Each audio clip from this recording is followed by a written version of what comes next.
always sure that I'm awake.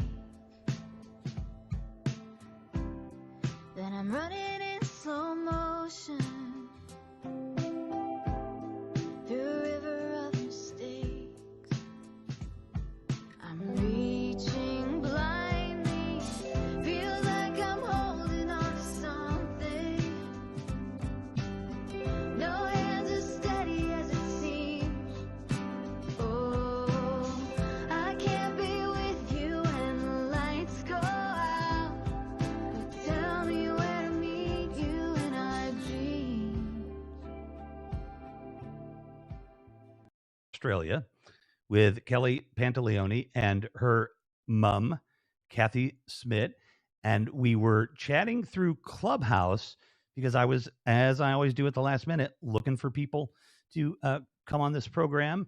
And now I'm talking to some folks from Canada and California and Atlanta. And that's just the marvelous thing about being where you are, which is the RevMac Pop-Up Film Festival featuring Alix Angelis with her film Seance-ing. So we're going to have a lot of fun. We have Lori here. We have Darian here. We also have Chris here, and we have Jonathan here. We're going to have a really good time. We've got some films to watch. You're at HAPS. If you happen to be watching on another platform, come to happs.tv, and sign up. And then look for RevMacLive, and you will find this program. So really looking forward to having all of you enjoy yourself tonight. And I'm going to bring you up one at a time because I'm going to let Darian MC because I got to do some behind the scenes stuff. But first, I want to bring up Alix. I'm going to unmute Alix and see if I can do this. Oh, wow. Okay. There you are. I don't know how that happened, but hello, everybody. Hang on, though. I do know how to do this. Because I do want to be able to talk to this one person here because I never get to talk to you, like, ever. Like, we've been on TV a couple of times, and we don't get to talk. So I just, first of all, I want to say you've given us 2 weeks in a row of your time and your talent, and I just really want to thank you because this has really been fun, and I've been really excited about this weekend too, and your film. So I'm really happy to have you here. I'm so happy to be here too. I can't wait to share this film. This is really cool because it's been on the festival circuit for a while and haven't been like showing it to people. So this is sort of like a debut. Awesome. Oh, wow. Oh, yeah, right. Because you're just coming off, right? So, yeah. Ooh, this is fantastic. Yay. So I feel like it's kind of a premiere. Ooh, that's neat. That's really awesome. That's really awesome. Well, we'll talk a little bit. We'll definitely talk about the film afterwards, and we'll get to that part of it soon. Tell us just kind of quickly, like, what is it like working with this person right here? She's like, I didn't even announce I was coming in. So, and you can't see her because you're on your mobile phone. So I have your sister here. And both of you are twin sisters and have acted together. Told people we met on Facebook. Right. I did try that before. Yeah. They just got reunited. But I just wanted to bring you both up here. And again, you both are awesome. You're amazing. You've done so much for me, and I appreciate you guys so much. It's so fun to have you. And your sister's here because we're going to talk about her album because she's my sponsor. And I'm thrilled about that as well. But say hi to each other. I think you're in the same state, right? No. We're in the same state. We're in different cities, though, right now. What if we were just like next to each other? We're like, she's over there. I would be like, wait, what did you know? Because now you could duet. But yeah. No, if you want to see us duet, you have to watch the full band live stream show next Friday. Yes. How do they do that, Chris? Well, I'm doing a live stream from the Hotel Cafe, but you can watch it from anywhere. And one way is you could just buy tickets. That's the boring and more expensive way. Or you could help me with my pre-order goals get my album and a ticket to the show, which is a much better deal. It's less expensive for you, and you get the album all in one go. And the way that I'm doing that is I have a bundle where if you buy 5 pre-orders, they're literally only $5, and I think it's only $4 on iTunes. You can get one there. You will get the digital download, the CD, handwritten thank you note, and a ticket to the Hotel Cafe. But I'm also going to do this thing where if you're a person who's like, I don't need a CD, like then you can get a ticket to the Hotel Cafe show by pre-ordering just 2 copies of the album. It just won't count towards any bigger bundles unless you get more than 5, if that makes sense. So like if you get 2 and you want to take it, you can't just get another one and get a CD. But if you get 5, you can get everything. On your website, yeah? Sorry, what? This is all explained on your website? Well, not the 2 tickets thing. That's but new. That's brand new. That's brand new. But it's on my website. Will Collin just posted it in the comments. And yeah. Hopefully that's not too confusing. But it's just that the more pre-orders I get, the better it'll do on the charts. And you might as well, pay me for things with pre-orders, if that makes sense. And if you go to our website, which our friend William put on the screen at chrisangelis.com, it will explain it. Seriously, if you don't understand it, DM me. We'll figure it out with you. Buy 500 of them. Oh, no, buy $750 worth and have a picnic. And I bet if you kicked in like, I don't know, another couple of hundred, she might even have a sister show up. Shh, even if you were going to come, don't tell them, to get, an actress superstar there too. So that's just what I'm saying. And yes, thank you, Lori. You texted me. I'll check. I'm going to bring everybody else up here and we're all going to start to have some fun. And so we have Lori, Jonathan, and our MC. There he is. He's back. Hey. What's going on, everybody? Hello. I am going to do a couple of quick behind the scenes things. So what would be perfect here would be for Jonathan, who's in the, we don't really have we need the actual Brady Bunch grid. So I could say, all right, what am I in? I'm in Cindy's spot, and Alix is in Jan's spot, I think. And But we need 3 more people. Right, exactly, because then Jonathan would be in Alice's spot. So and that is where we would be.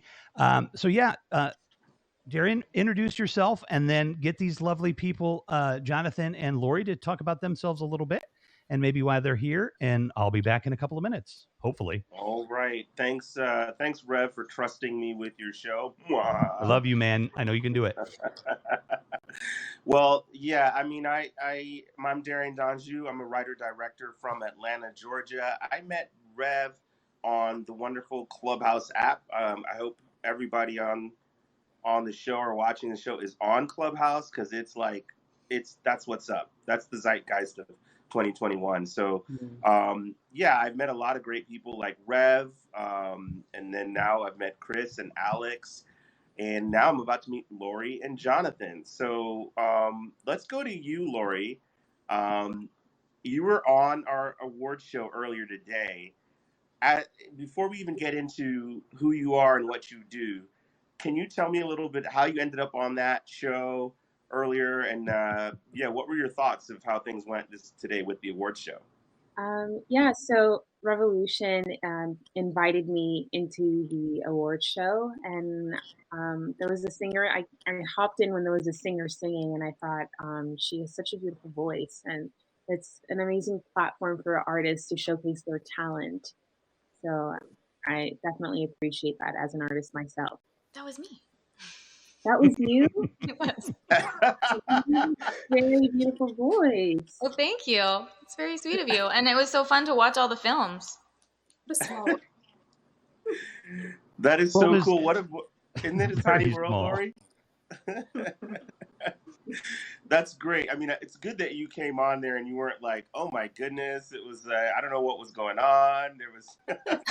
Oh yeah. If you had been like, this terrible singer was on, it was weird. Oh, yeah. Singer came on.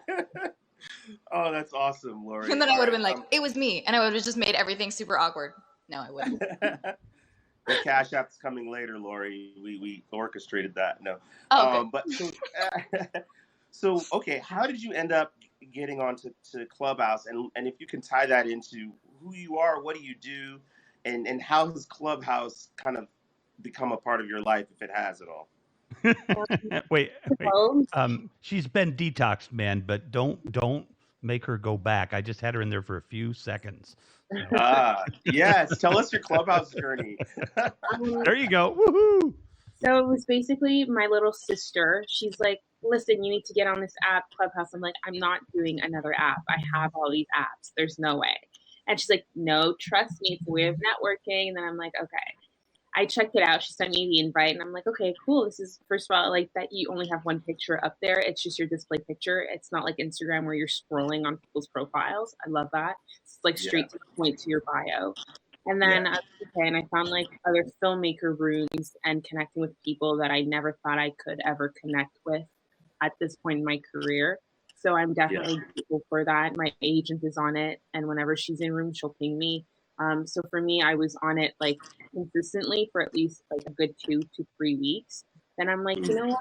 I believe that for now, I have all the knowledge that I was seeking. So now it's time to apply and make action. So I take my time off of it, and I only go on when there's certain people that I really want to listen to what they have to say. But other than that, I go into other rooms that have nothing to do with the industry, just rooms of like meditation or just listening to other people from around the world. So I like that part about it too. Yeah, it can be a bit of an overload, right? When you get in and you kind of just get sucked into the vortex. Definitely, yeah. And so, okay, so that leads us into, you mentioned that you have an agent. So what is it that you do? So I am an actor and writer and an emerging filmmaker. I've been acting since I was 8. I started off with improv in French. I'm bilingual in English. Acting is my passion. I decided to work behind camera because my friends and I want to create opportunities for ourselves. We're not going to wait for the phone to ring. We're going to keep auditioning and doing the regular things that we need to do to book the jobs, but we're actually going to be like, listen, we're going to break through those doors, whether you want us or not, but we're coming. And Jonathan has a lot to say about that because we have a show called Sloppy Jones, and he's the co-creator, and it is phenomenal to see my friends writing, creating their own TV series. So I definitely look up to them.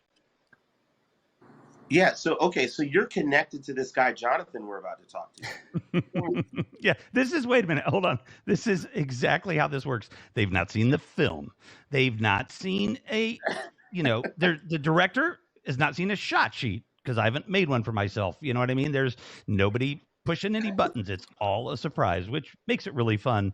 And it's all very authentic. Yes.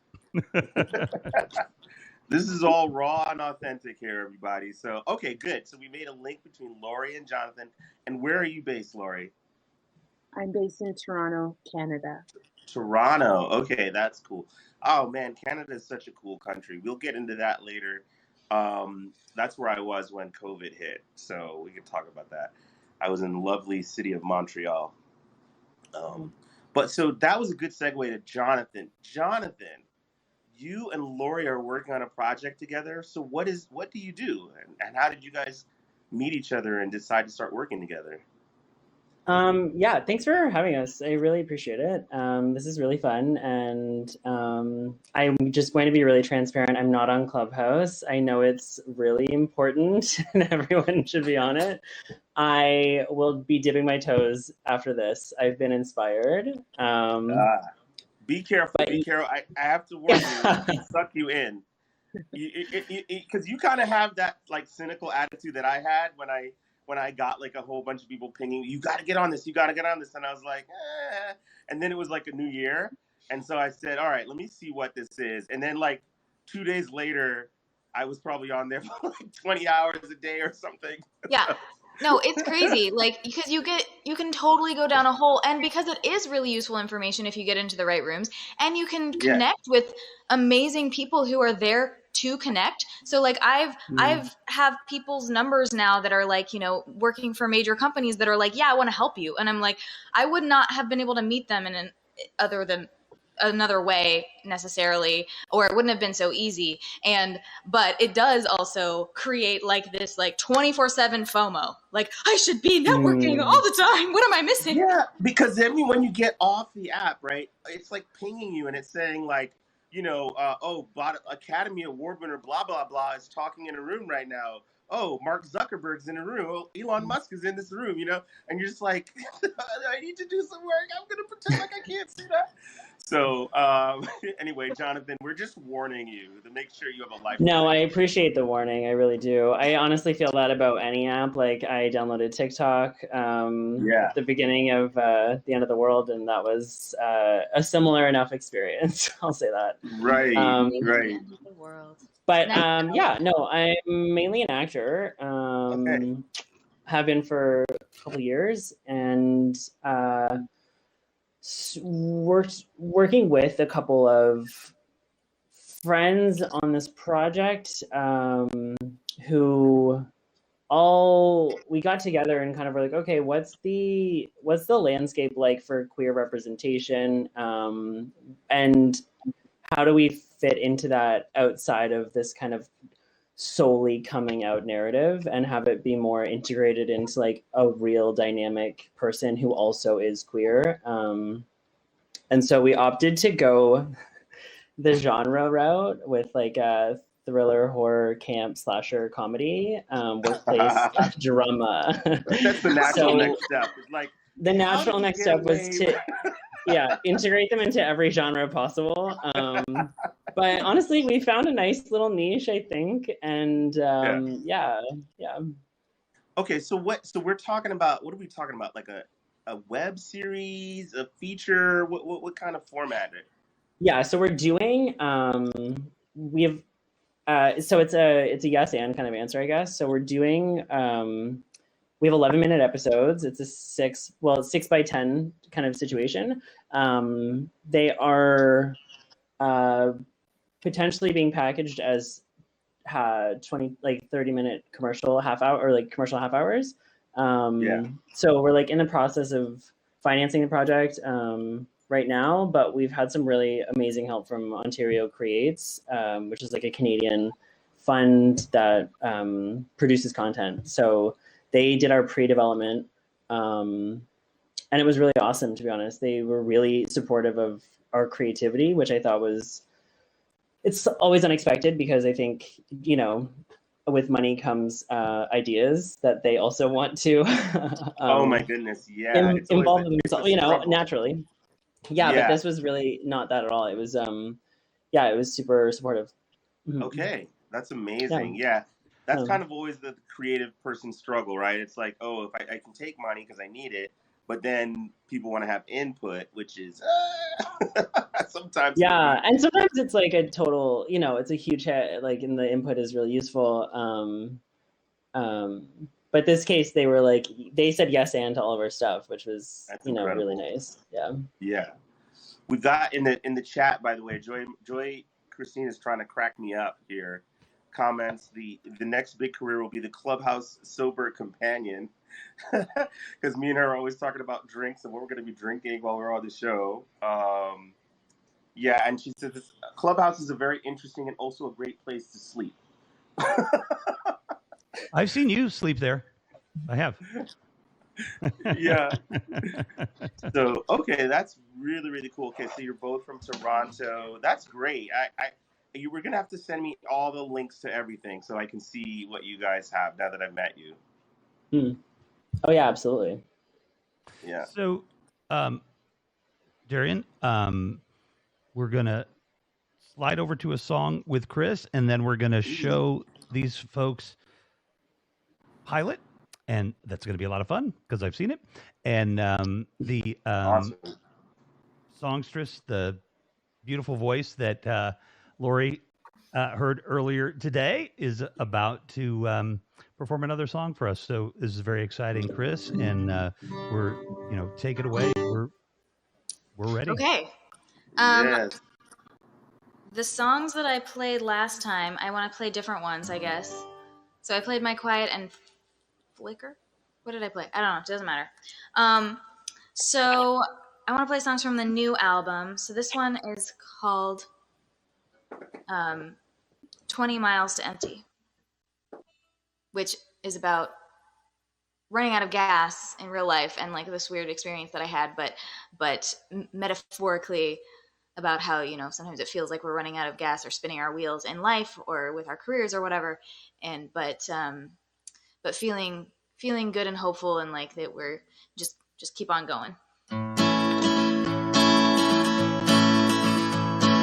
20 miles empty and I got 15 miles to go.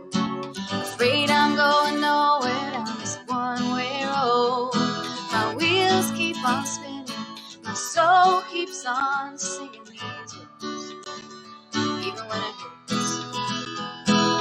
Static on the radio's a harsh and lonely sound. I've come too far to give it up and turn back now.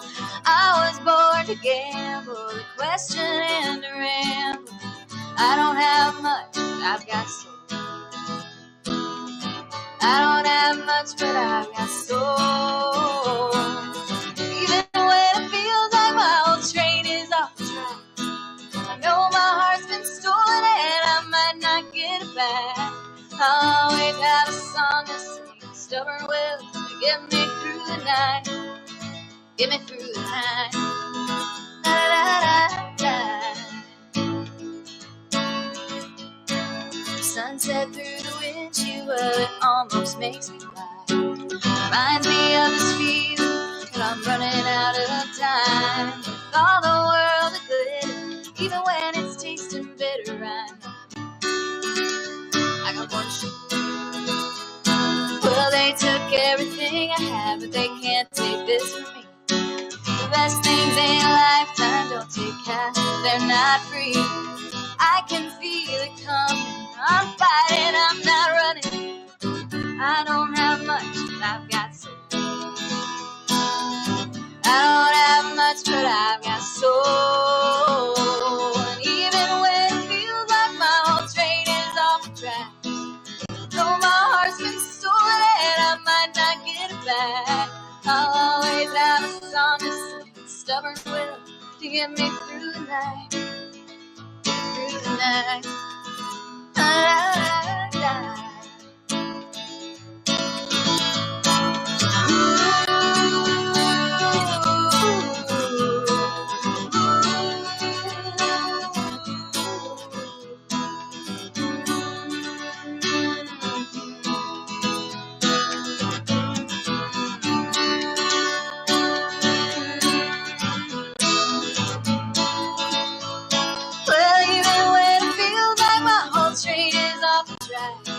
I know my heart's been stolen, I might not get it back. I'll always have a song to sing, stubborn will to get me through the night. Get me through the night. Da, da, da. 20 miles empty and I got 15 miles to go. But I know somehow I'm gonna make it home.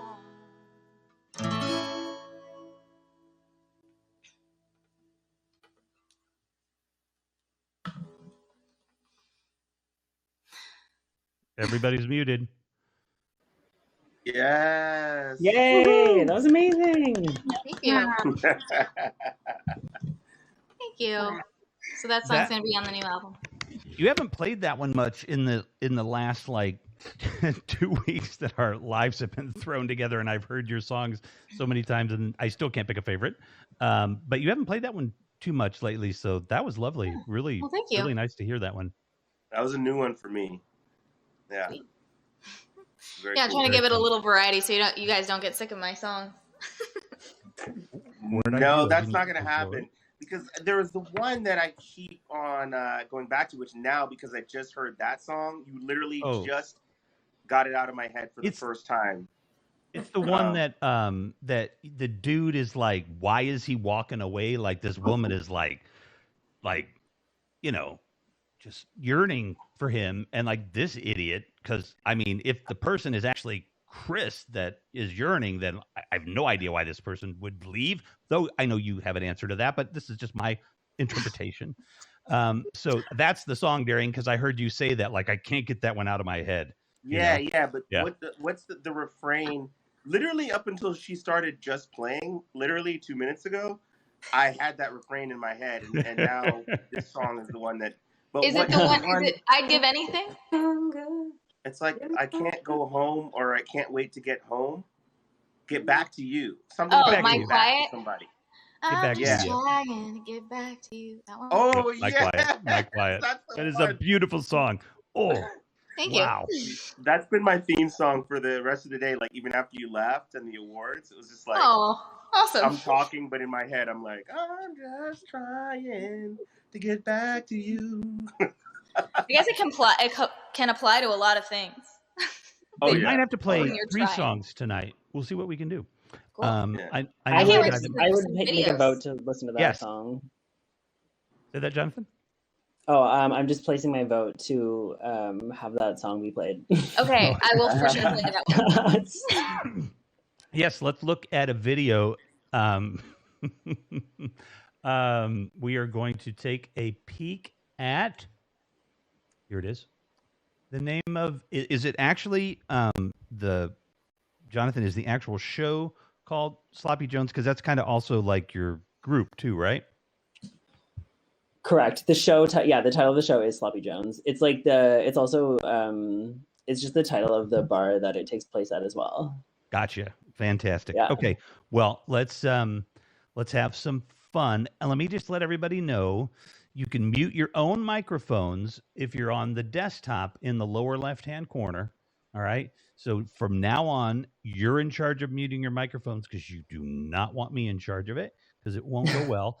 And so you guys can mute yourselves. And Alix, you're on mobile. You'll be fine. You know, if you don't want to worry about muting. If the cat goes crazy, we'll understand. And let's watch a video, and then we're going to come back and talk about it.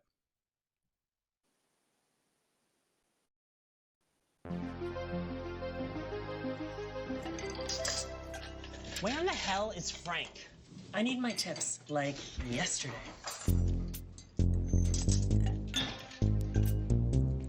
Evening, boys.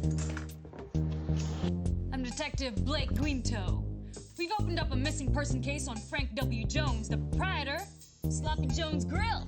I'm gonna need y'all to answer a few questions for me now. Do you think he's dead? God, I hope so.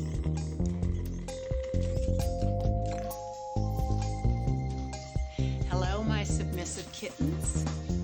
I'm your new momager. You can call me Deb.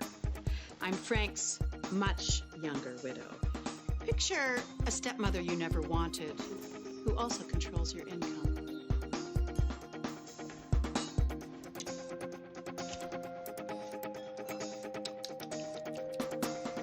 If I had to guess who did it, I'd say it was Damien. He's a hot mess. I'd never do him.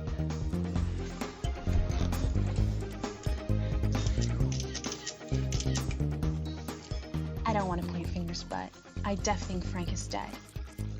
And somebody in this room killed him. That asshole steals our tips, tries to bang us, and cuts his toenails on the bar rail. I def think somebody here killed him. Not Rory.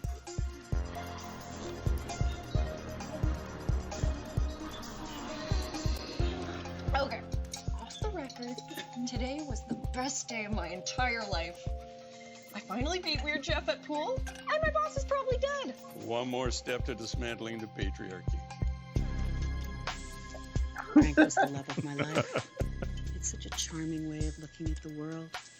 His fingers were so delicate and surprising. I've never encountered a harder working man in my life. You know, Frank is probably just passed out on the floor of some bar up in rural Ontario. You want the real tragedy? That I work here.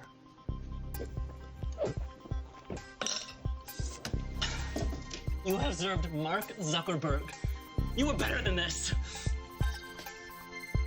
I'm still here.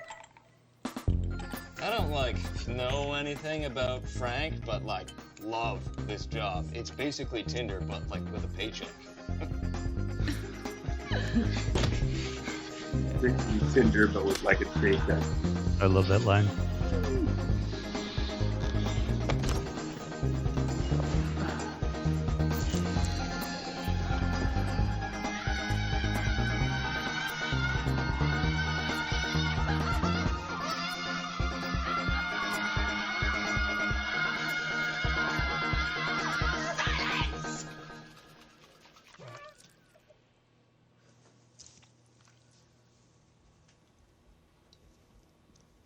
Is ketchup.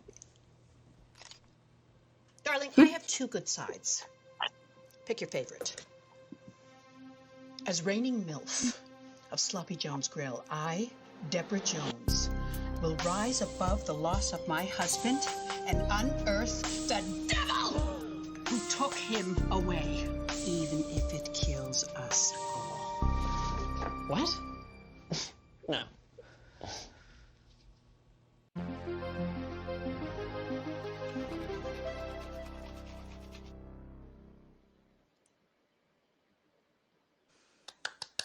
Very nice. Too cool. And I forgot my perfect trick, which I did last week, was to record you guys watching it, because the most fun that I just had was watching Jonathan's and Lori's face as they were watching their work. That is the best thing about this, bar none, is watching the creators of their work's faces. I do this every time with Darian, because every time Darian watches Pony or Mommy, he's like scared. Like he made the film, and you can see him. He's like, But oh, for a different Jesus, reason. what's going? Yeah. Oh, yeah. Well. Maybe, I don't know. I was just joking. Oh, it was good, because it could be. So what did that feel like, Jonathan and Lori, like screening that with other people live in this kind of environment? What'd that feel like?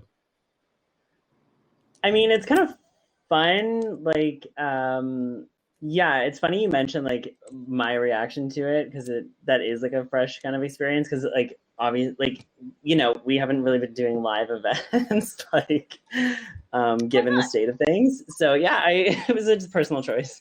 But yeah, so yeah, it was, yeah, it's fun to watch with people watching it kind of, and also like I just like love everyone's work and like what they brought to the character. It's just kind of nice to see it alive. Yeah. Yeah. It's awesome to meet you, Lori. Yeah, like what Jonathan said, just watching it, I'm kind of like seeing it, like I'm just imagining what it was like, and it's just like a bunch of people who got along, who were just having fun, some comedians, you know, some improv people, and it's just so much fun, you know. It's funny too. I like it. I love it. I love watching my friends, and it's a passion project for sure. It was fun to see all the different like the characters had these lovely little moments where you really got to see into them a little bit. Like, I mean, I laughed out loud and I wasn't muted. Sorry about. No, I did that intentionally. I wanted in the mirror. I wanted to hear you laugh. That was great. Like these little moments that aren't necessarily part of the plot, but like are really great for character. I like that. Yeah, I think that was kind of our goal with the trailer in a way, is like to get a sense of who these people are, because like the plot is the boss is missing, what, you know, obstacles ensue, but if you're really watching it for these relationships and these people, I think, or at least that's like the point of view that we took. So yeah, I love that you saw that, because that was something we really cared about. I like great, yeah, and I like how it to me anyway, it sort of obviously subject matter as well, but reminded me of the kind of style campiness in a good way of like Clue, like that movie. Is that what you're totally. going for? Yeah, there's like, yeah, totally. Mm-hmm. Alex wants to talk too. And Knives Out too now. Yeah. Knives Out, yeah, a thing. I unfortunately was like not able to see for most of it, and then I left and came back and it reset. But so I want to see it. Do you have a place that it's available to watch online? Yeah, totally. If you type in Sloppy Jones, show in YouTube. There's like series trailers, there's interviews with the cast. There's like lots of like EPKs, but just like, you know, like Linda Cash and her interview about her character and like being and like entering into a different kind of a role that she's not normally cast in. Yeah.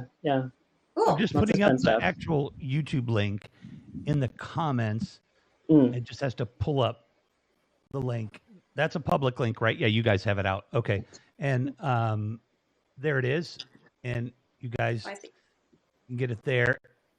Pablo's here. So Pablo can direct while I still have to kind of do what I do. So if you need anything, you can, folks here on screen, you can talk to Pablo in the chat, in the pink comments. Pablo, we're just kind of rolling with it. I don't really have, I'm kind of making up the order as we go because it all came together at the last minute. But what would be great is if you could just keep an eye on all the technical stuff back here, man. I'd appreciate it.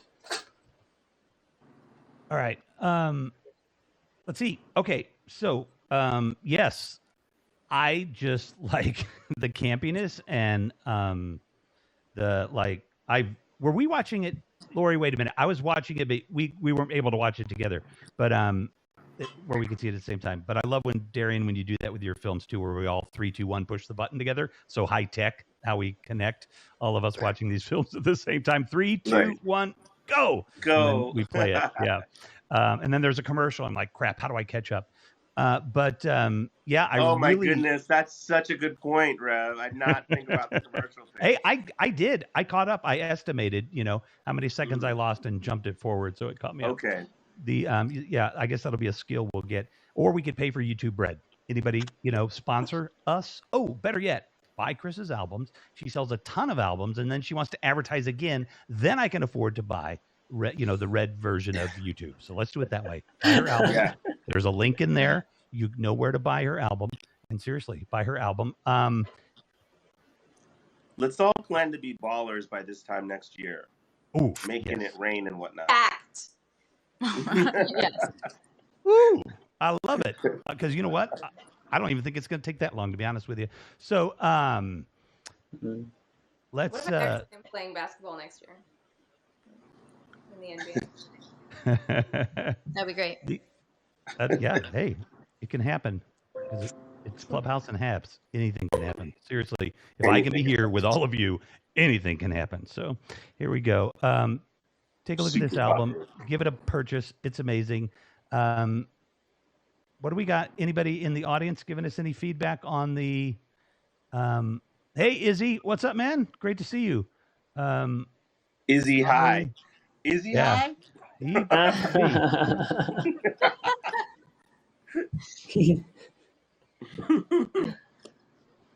The Stephen Joy.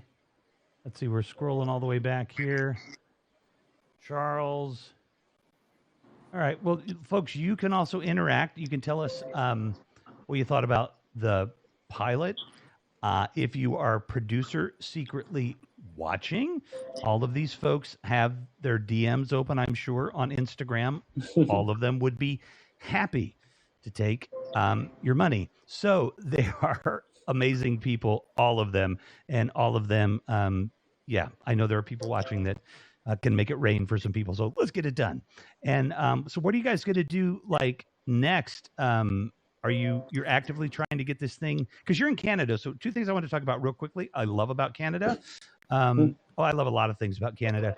But the 2 things that in this way that I think is marvelous is you have funding from your government. Oh my gosh, shocker. Hold on a minute. Wait, for the arts. We wow, the arts in Canada. They actually have, I know Lori, she's secured money from the government of Canada, to make entertainment. We don't do that in America. So how's all that working for you guys? Is it nice to have those kind of resources up there? Do you want to take it, Lori? You go for it. I'll go for it a little bit. I think it's definitely an advantage that we have here in Canada, because it's, being an artist is tough, but the fact that our government is supporting us with grants to kind of help something get, started is honestly, it's a blessing. And that's basically how some of the projects that I've been in, that's how they kind of got started. And as I am an emerging filmmaker, that's what I will go towards when I want to, fund my film, my short film. So I'm definitely grateful for that. What do you think about that, Jonathan? Yeah, I also think that our population is like 1/10 of the States. So inherently, like, the community is smaller, but I think that there are some benefits to having like a smaller community of creators or like filmmakers, because it's kind of like in the same sense where like you're kind of meeting new people or networking, you're doing the thing. That kind of, somebody always knows somebody that wants to accomplish a similar goal as you, I think. Or I've been just really lucky, but I think both, to be honest. But yeah, it's really nice to have like a smaller sense of community, for sure. Well, that is awesome, you two. Let's do this. Lori, we're connected. Jonathan, definitely let's connect on IG. Lori's going to be back for a few things. Jonathan, we'll talk. We'll connect. If you have a pilot or something that comes out, and no big famous fancy people have asked you to premiere it on their show, do that first, and then we could say it was premiered on these 3 shows, and then I got to see it. But I mean, but come back anytime with these projects. It'll be absolutely so fun. You don't have to go anywhere. You can stay. And, if there's any judging happening tonight with as crazy as this show is, you'll be able to judge. Feel free to go if you need to. You can quietly exit, I guess, by hitting the exit button, but just say goodbye if you want to. And yeah, so I hope you stay. And this has been a blast. This is really a lot of fun. Yeah, thank you so much for having myself and Lori. I really appreciate it. It's 1:00 I'm in Nova Scotia, like on the most eastern part of Canada. So I will bid you all a wonderful evening. But again, thank you. Thanks for coming. Yeah, thanks for hey having me. I guys, appreciate definitely it. connect with me. I want to be able to get all your links and follow you guys. So like I don't know, IG or whatever. Yeah, totally. Really- my Instagram is I'm just my really- name. It's Jonathan Neil Alexander. So Jonathan Easy. Alexander. Jonathan Neil Alexander. Yeah. Okay, got you. Yeah, and me, I'm really the only Darian Donju on Instagram as far as I know. So it really helps to have a super unique name like that. So yeah. Amazing. Okay, have a All great right. evening, guys. Thank you so much. Yeah, thank you so much for having us. I'm in Toronto, so I'm an hour ahead of you guys, but then I'm also up at like 6 a.m. today, I guess. But thank you so much for having me. I will see you beginning of May, Revolution. Yes, did we set a date? We did, right? Did we book a date? Or sometime in the beginning of May? Yeah, so May. How about, not the 5th, but the next Wednesday would be perfect. We'll talk about it. And woohoo, fantastic. Great. This was awesome. And yes, please, if you have any friends that need a forum and do great work, send them to me. All right. I'm happy to to share their work out there. So great to meet you folks. Pleasure. All right, take it easy. Bye, Lori. Nice to meet you. Wow. Bye. We are a light crew because Becca must have fallen asleep. Have you heard from Becca today? Becca, not me. I mean, she's always pushing it, right, with that GMT. I know. Plus, or what is she? No, she's just GMT. Yeah, she's both. She's GMT. She's world time. She's all of it.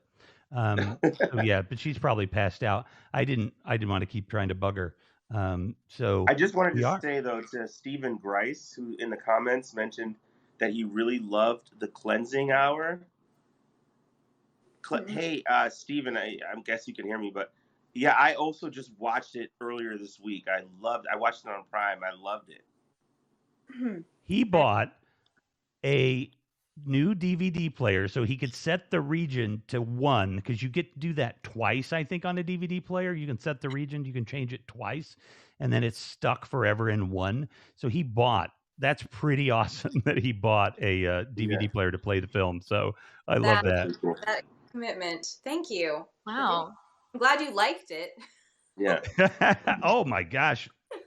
Look, Worth it. Darian is like, to me, he's like the sci-fi horror master with his one-shot creepy films with a mom eating her children and scaring all my friends.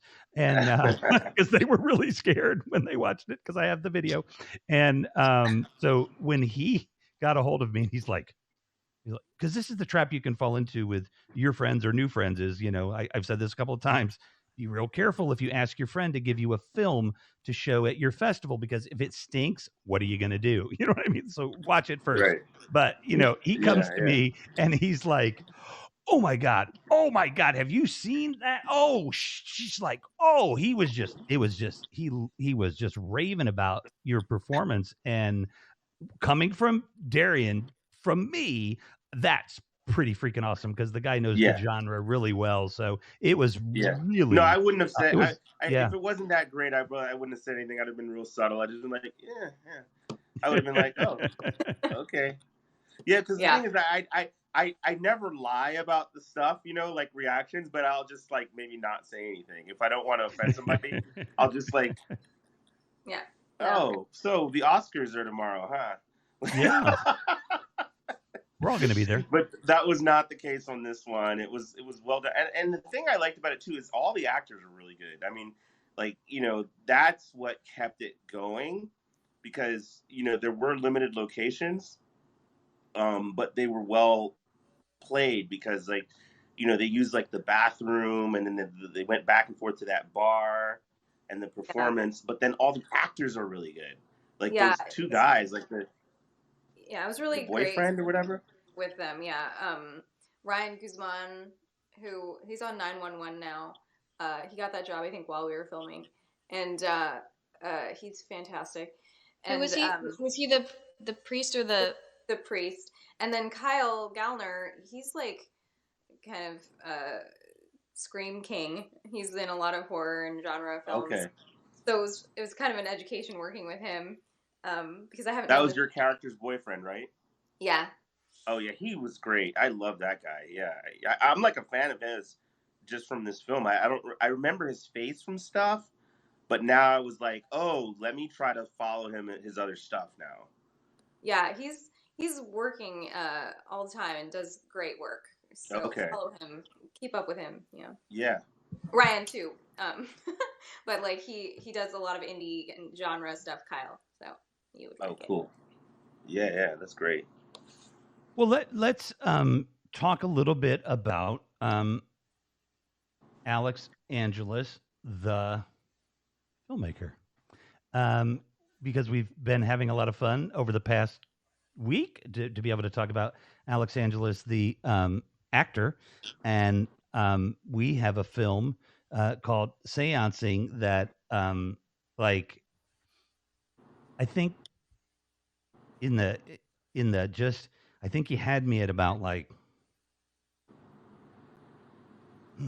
maybe 43 seconds, because I, what, where it grabbed me is, it's a funny little beat, but, and first of all, we're going to watch it, but I don't want to give too much away, but there's a moment in there that the girls are talking in the beginning and they're on the phone.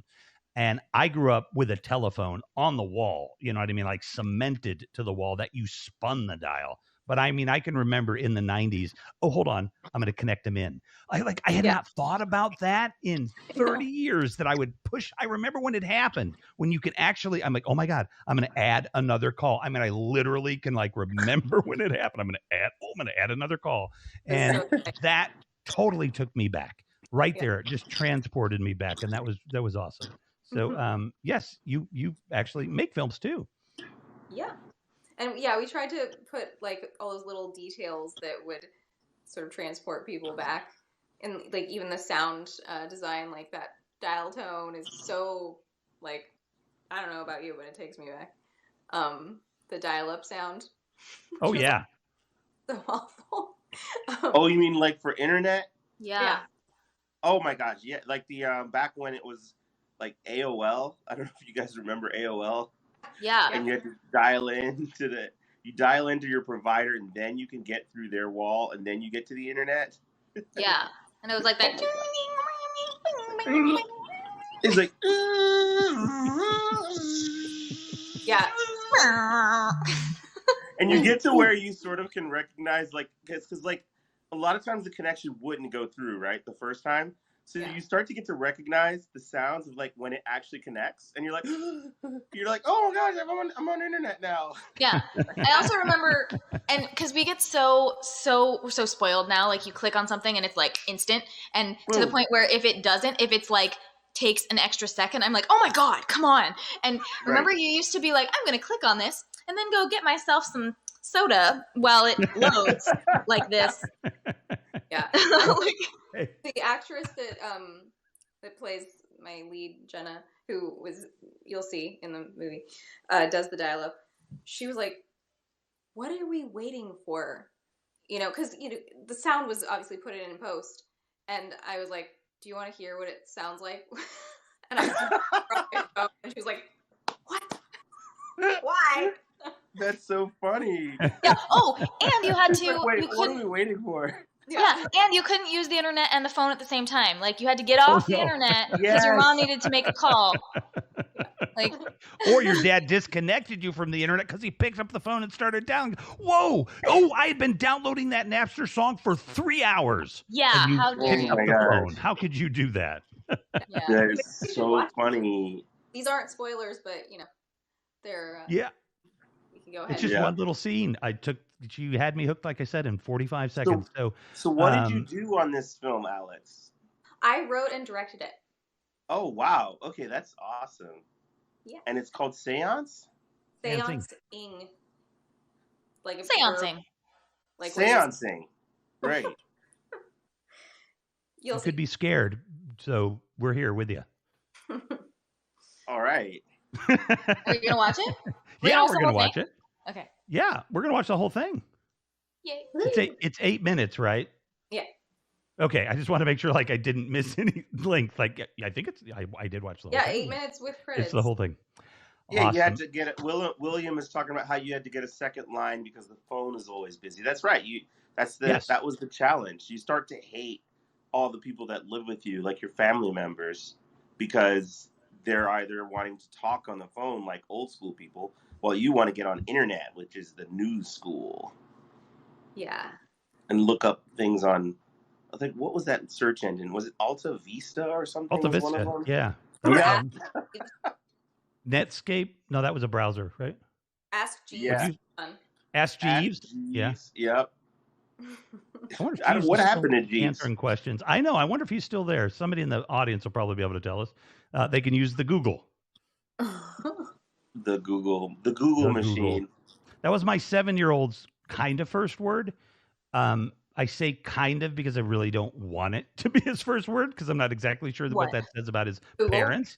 But yeah, he said it clear as day, and then like 3 more times he's like, Google. Oh, this is your son said that? Yeah, it was my son. Yeah, like I think we say technically his first word is something different, but I think that was actually his first word was Google. Oh, it was pretty funny. You don't want to admit. Yeah, I'm a bad parent if he's picking up the word. That was before I would say, hey, Google, ever. That was 7 years ago. So, were you talking about Ask Jeeves? Yeah. Yes, we were talking about Ask Jeeves. And that Parks and Recreation thing where he's like, why would you use Ask Jeeves? You're just asking a fake butler to Google things for you. Like, why do you still use that? I like that if that's what it does, though, because for the people that want to be fancy, oh, yes, I don't Google. I have Jeeves do it. Yeah. Oh, my goodness. Jeeves. Yeah. Yeah. All right. So let's watch this movie and see you in a sec.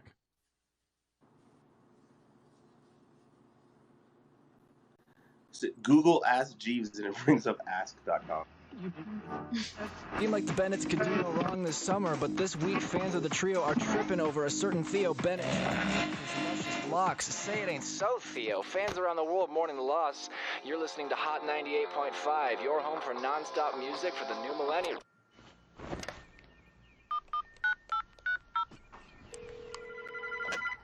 Hello?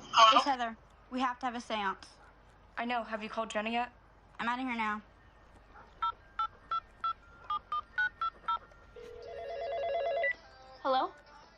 We're having seance. Oh, why? Don't you know? Hi, Nikki. Jenna, you haven't seen the new Teen Pop? I went to the orthodontist right after school. They only have the same issue from last month. Oh, remember that thing we were talking about at lunch? It happened. What? Who? Theo. It's like we knew. We're so in tune with them. Are you sure? Yeah, we saw on Teen Pop. Just come over.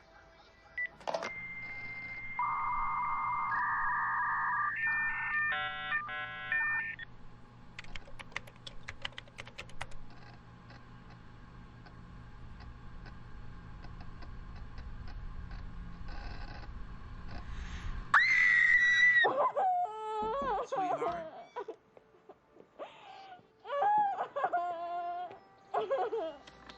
What is it, Pumpkin? You miss your braces?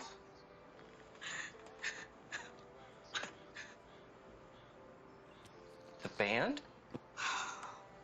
Dad, I need a ride. To the skies, and she screams, "Can you love me? Was there something I did wrong? Can you see that something's gonna miss here? And I feel so alone and unreal, and I'm not sure I can deal. You cannot love me."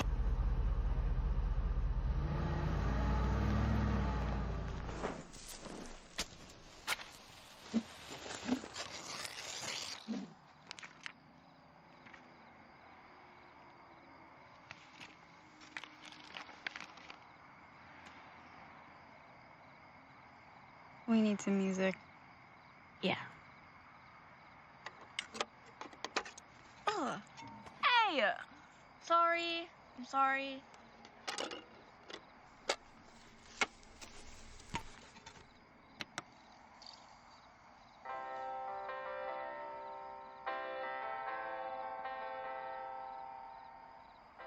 How could he? I guess he's just like everybody else. They all are. What did Wes and Jamie do? How could they let him do that? They're probably gonna do it too. I don't want to not love them anymore. Well, we don't have a choice. They betrayed us. Yeah, but why did he have to do that? I know. We would have loved him forever just the way he was. I guess he let all the peer pressure get to him. And that's really hard. But It's unacceptable. What kind of example is that after everything we've been through? I thought they were different. I feel so sorry for him. He must have been so sad. Why do people have to be so mean? They don't understand. But they're talented and brave and they're good people. They were perfect.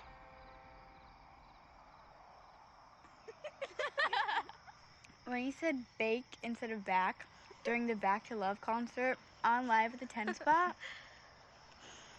It's too bad we can't be fans anymore. Yeah, I really like them. Me too. I love them. So we really aren't fans anymore? How can we be? Everything is different now. Nothing will ever be the same. They're not who we thought they were. It's like we don't even know them. Well, we don't know them. Yes, we did. We knew what they meant to us. Weirdness. Togetherness. Knowing you can matter even though you're just 13. They made me hate myself less, just by being themselves. But I guess it's all just a bunch of crap. What are you doing? Nothing matters anymore. Nikki, do you have scissors in your backpack?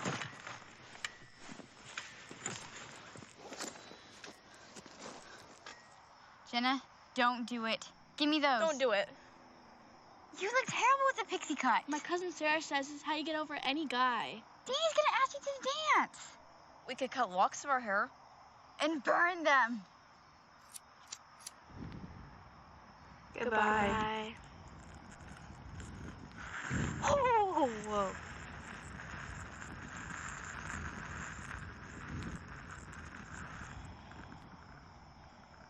That stinks. Ugh, it does. Let's go.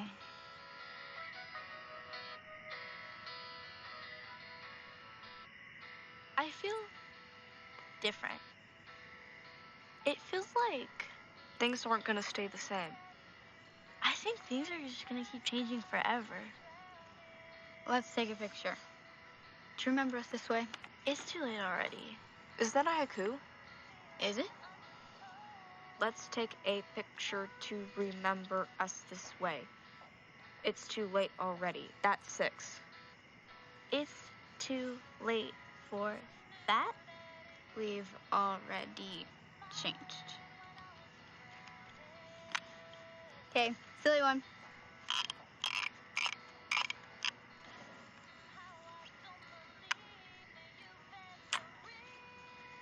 Maybe we should forgive him.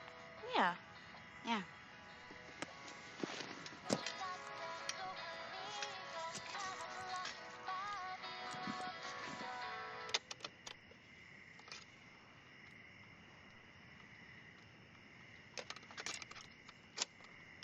But coming at you now at the 5 spot, here they are again, the Bennett's Back to Love on Hot 98.5. It's time to work, it's time to play, it's time to go your own way. Sometimes you have no time to waste when you have to save the day. Feels like everything will be okay.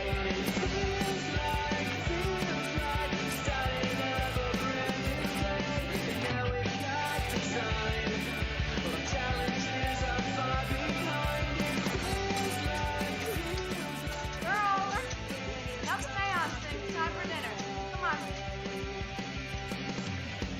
time to work, time to play, time to go your own way. Sometimes you have no time to waste when you have to save the day. Feels like everything will be okay. Feels like starting up a brand new day. And now we've got the time. Well, the challenges are far behind. It feels like everything is gonna be okay.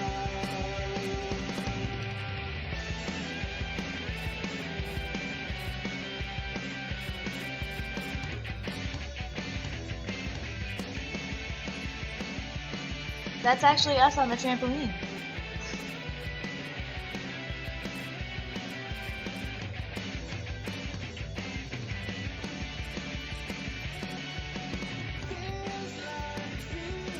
Everything is gonna be okay.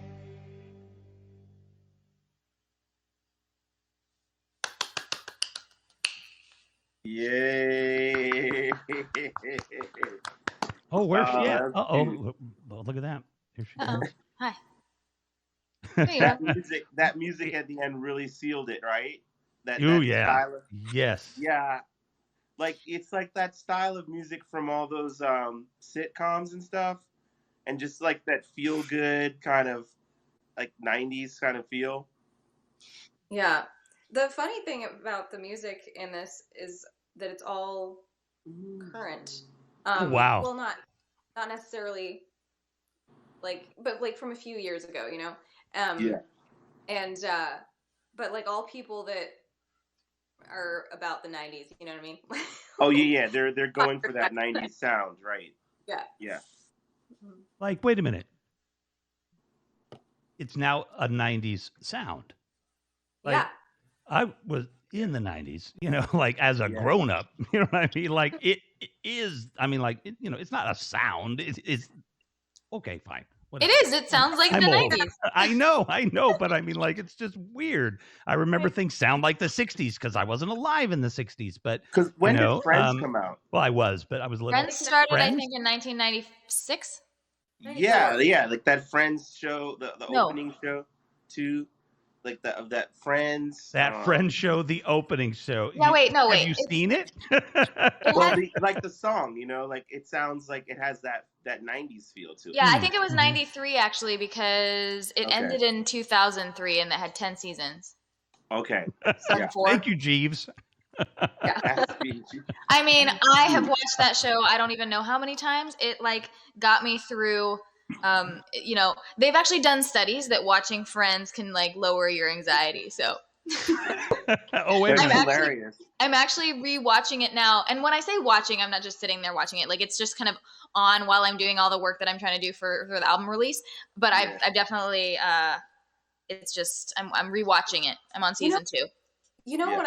I went to my niece's 7th birthday party today, and we were shopping for her gift at Target, and there was like in the little girls section, like little girl underwear that was Friends themed, and I was like, I'm not sure how I feel about that. That's odd. It was like weird or gross, but it was like Yeah. little girls don't know what Friends is. Like how would they even And, know like, what it is? Yeah. Did it just have the Friends logo? There weren't like pictures of Joey or anything, right? No. Pictures of Joey. Like what How you was it? doing? How you doing? Was it even like a cute something that has to do with a child? Like it's strange. Yeah. It was just like the Friends, text with a dot. Well, And then there was like Central Perk pair, and like I don't know. It was weird. we know who the primary person that advertiser want is a mom with a kid that'll buy Friends underwear because she remembers watching Friends. Like, who is that being marketed to? Right. But like that's what I mean is like you could have Friends anything. You have Friends little like baby clothes or whatever, but it just seems weird that it's like little girl underwear. It seems very odd. Yes. But it does remind me of I just wanted to share this because it just tickles me. My friends band Vermilion Lies. So I have my Crimson Calamity friends and then the Vermilion Lies. I have lots of band friends that are the color red. But anyway, they're and they have this kind of old timey kind of circusy music that it was really fun, and they did like performance-y things, and one of their albums when I went on tour with them was called What's in the Box, and I think that's what the album was called. But anyway, that was one of the things that happened during their shows. They had this big box full of just fun stuff that they would, and everyone would say, "What's in the box?" And they would pull out, boas and weird hats and like throw them into the audience. And it was lots of fun. So anyway, one of their merch items, like on their merch table with their CDs and posters and stuff, was underwear that said "What's in the box." Amazing. I could have no idea where that was going. Touchdown. Oh, beautiful. man. That's got to be their number one selling item. Yeah, it was amazing. Yeah. Oh my goodness. Oh wow. Yes. So, what's the difference? What did I ask? I probably asked you this before because we got to talk last week. But the difference between acting and taking direction from the director and sometimes not agreeing maybe with the director's direction. I'm guessing as an actress that's happened maybe before. I don't know. But versus being a director and having to direct and maybe even direct somebody who you can feel maybe isn't quite vibing with you. Like, what do those things feel like? I'm kind of curious. Yeah, I think it's rare that I don't agree with a director. I might not agree with a script more often. Okay. But I think maybe like an obstacle might happen if the director and myself are not, it's not communicating, like it's not reaching me for some reason, just in the way that they're saying it or whatever. And I'll try to, it's my job to translate. But like for this project, all of my actresses were first-time actors. And so I was aware going in that it would be a challenge for everyone. But so I really was aware of trying to communicate in many different ways and just try to find that in to where they're like, oh, I understand. You can see it sort of click in an actor's eyes when they're like, oh, I get what I have to do, or like that you see them connect with the emotion, and that's really cool. And I think that my experience as an actor being on the other side of it was really helpful in that. You know, I know what it's like to be communicated with from the other side. So I have a question. I don't remember. Did you have auditions for this, or did you just find these ladies? So the first actress that I cast was the Aiden Marchese, who played. She had the yellow headband on. Anyway, so she is the daughter of my cinematographer, and it actually had been a story that was like rattling around in my head for like ever, because basically it's inspired by my own life. And then she became. We're friends, like me and the cinematographer, and so she's like, I would see her around, and she got to this age, and I was like, oh my god, she's perfect. She's like going through what, you know, that moment of life, that sort of precipice between childhood and like adulthood, and so that was really the inspiration to like make the project right then, and like capture that age. Oh, wow. And then I did have auditions for the other girls, and they were so. I was just so lucky to find them, because I had done like some self tapes. I'd asked around my community in middle schools and high schools, and I was having callbacks at the local high school, and it just happened to be that right outside the drama room where I was going to have the callbacks, they were having auditions for the improv club, and I was watching for a little bit, and I found Grace Kelly Conklin, who played Heather, and I was like, hey, you got some time? You want to like come read this script? And she was like, okay. And then that sounds so teenager too, like, oh, okay. yeah, I mean, she was so into it. She was excited, but she was like, oh, I mean, yeah. Like, Is she the one that was on the phone at the very beginning? Yeah. Okay. And then this is my favorite part. Anna Kasari Dayton, who played Nikki, she saw that interaction happening. She saw me ask Grace, and she came up and was like, I would like to audition too. And I was like, yes. I mean, I have to reward this gumption. And then that's awesome. She like presented this version of the character that I hadn't even envisioned, which was, it's so cool when that happens, you know, when they just are like, here's the character you didn't even know you were looking for. You know.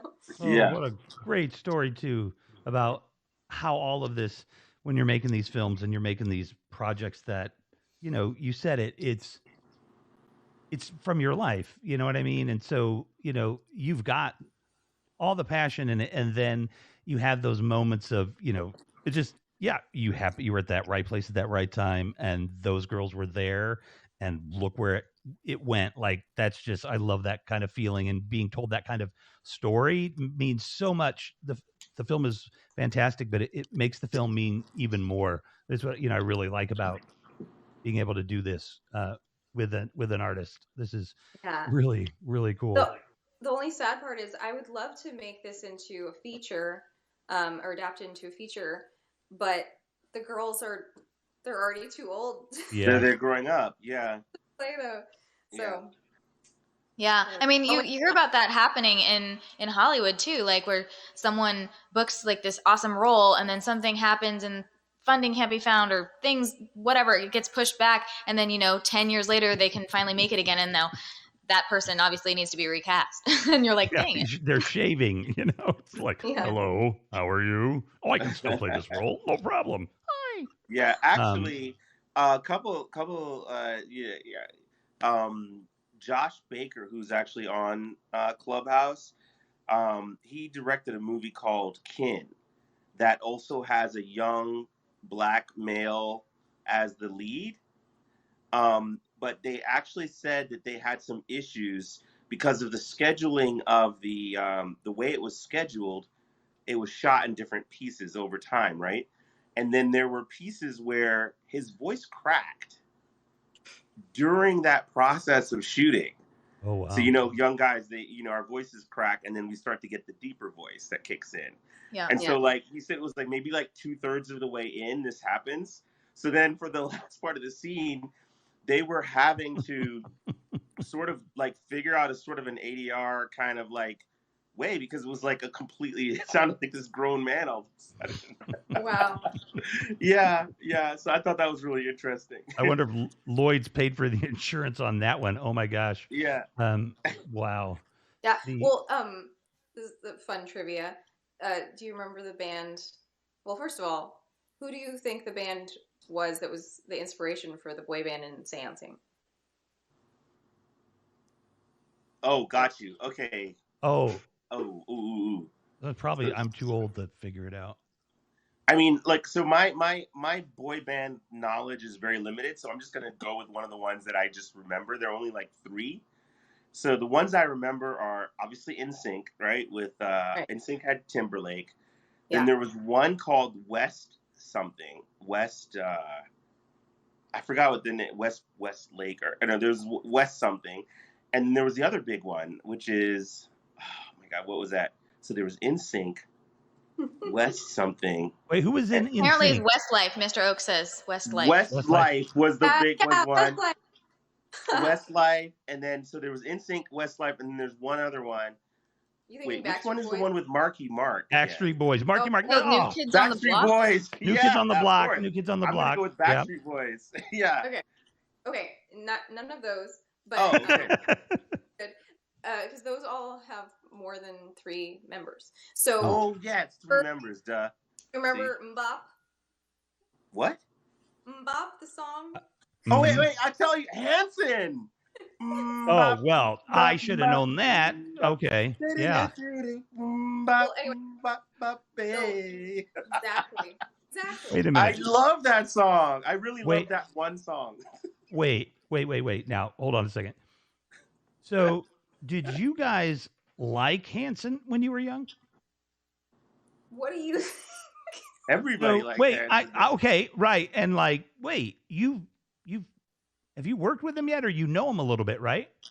I mean, we've hung out like sometimes, but not. I have not gotten to work with them. Okay, because you should work with them. So and they got to be watching, I'm sure. So that would be awesome. And like, wait a minute, I just made that connection of like, wait, you've met Hanson and you liked Hanson growing up. I hadn't made you told me both things, but I hadn't made the connection of that's kind of cool. And it's a little like creepy, right? That I would make a movie about how much we. About your crush on Hanson, especially now that your sister kind of knows them, so it's crazy. It's for those of us who don't know, like I don't really know all the little like stuff that happened or the juicy details. So what is it that happened? What happened? Why they were so disillusioned? What, he got a haircut or something? Yeah. What was going? He got a that's haircut. what it was, right? Yeah. Mm-hmm. And that's why it's like this reveal that it's like they're so dramatic and it's amazing. About a haircut. Oh wow! I'm serious.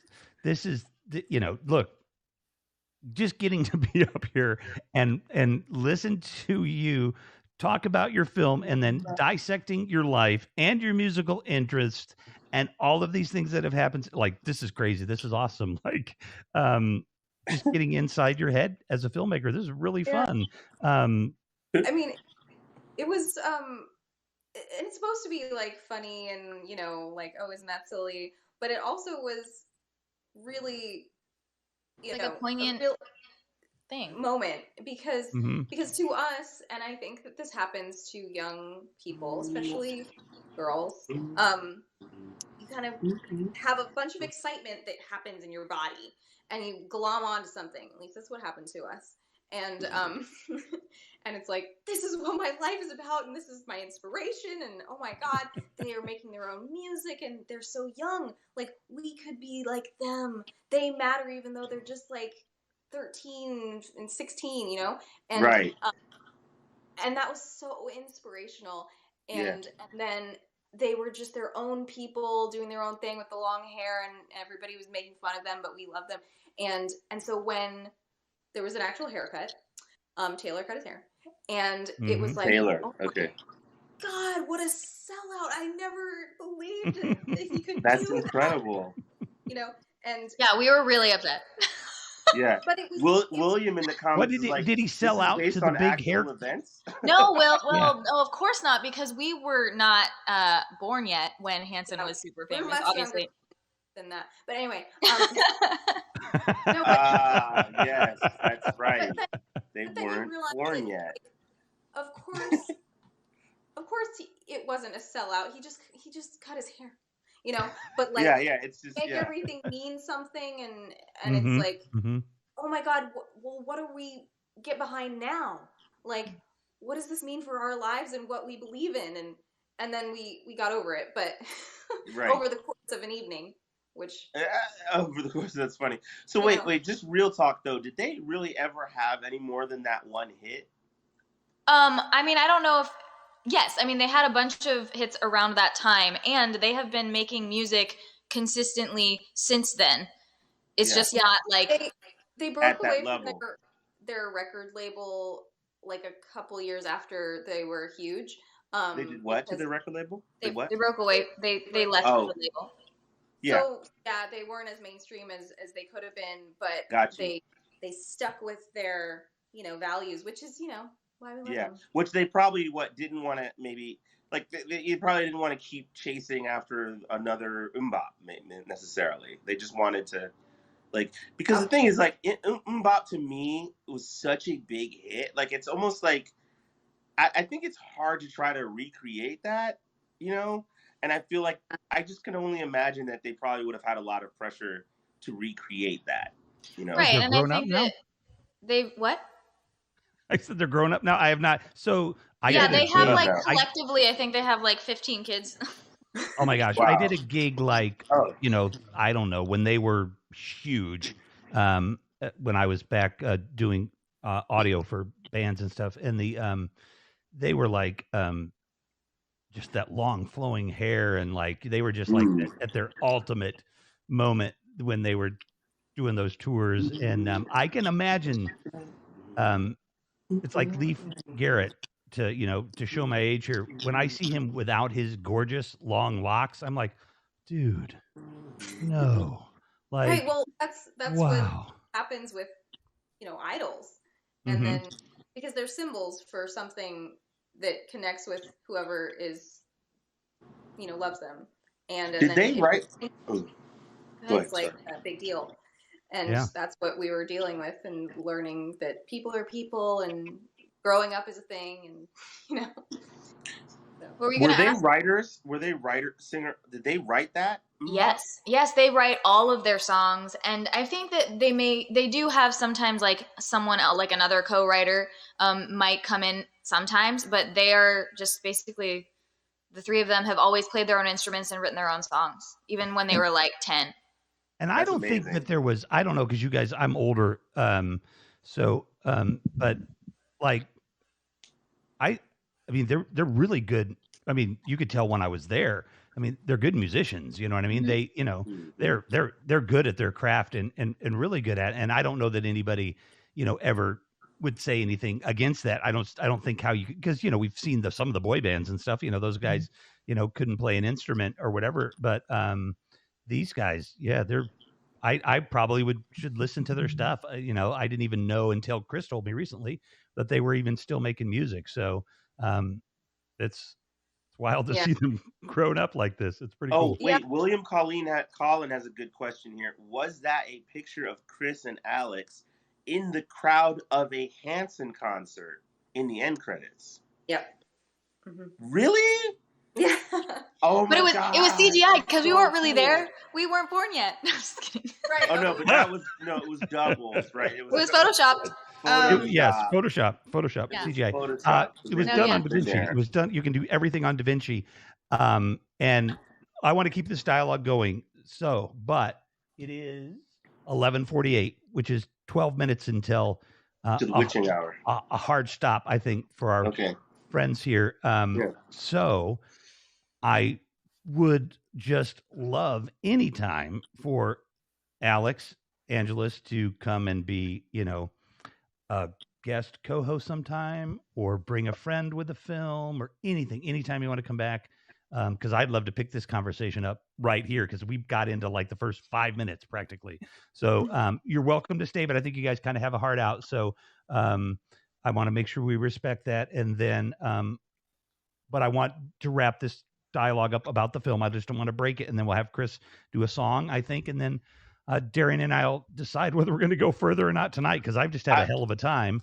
I've got to kind of like, this is like a kind of an irritating question that I probably shouldn't ask, but I have to, just given the context of everything. I have to say it because I don't have the mute button. Well, I have a filter. I just don't turn it on very often. We're ready. And this could be maybe for down the road, but like, I mean, I can only imagine that at some point, Chris, you must have played and sang MMMBop, right? I mean, you have to have, right? Yeah. Is that totally like out there that? No. Are you going to play it? Will you play it? Wait, I'm just trying to remember the chords. Like she has to try to remember.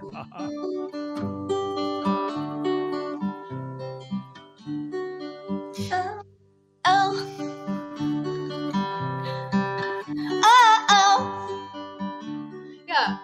And now I'm embarrassed because how does it go? And then a relationship in this life, only one or two will last.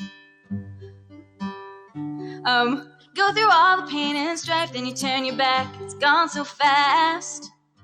Oh yeah, it's gone so fast. Yeah. Oh, ba da ba do ba do it up ba do ba do da ba do.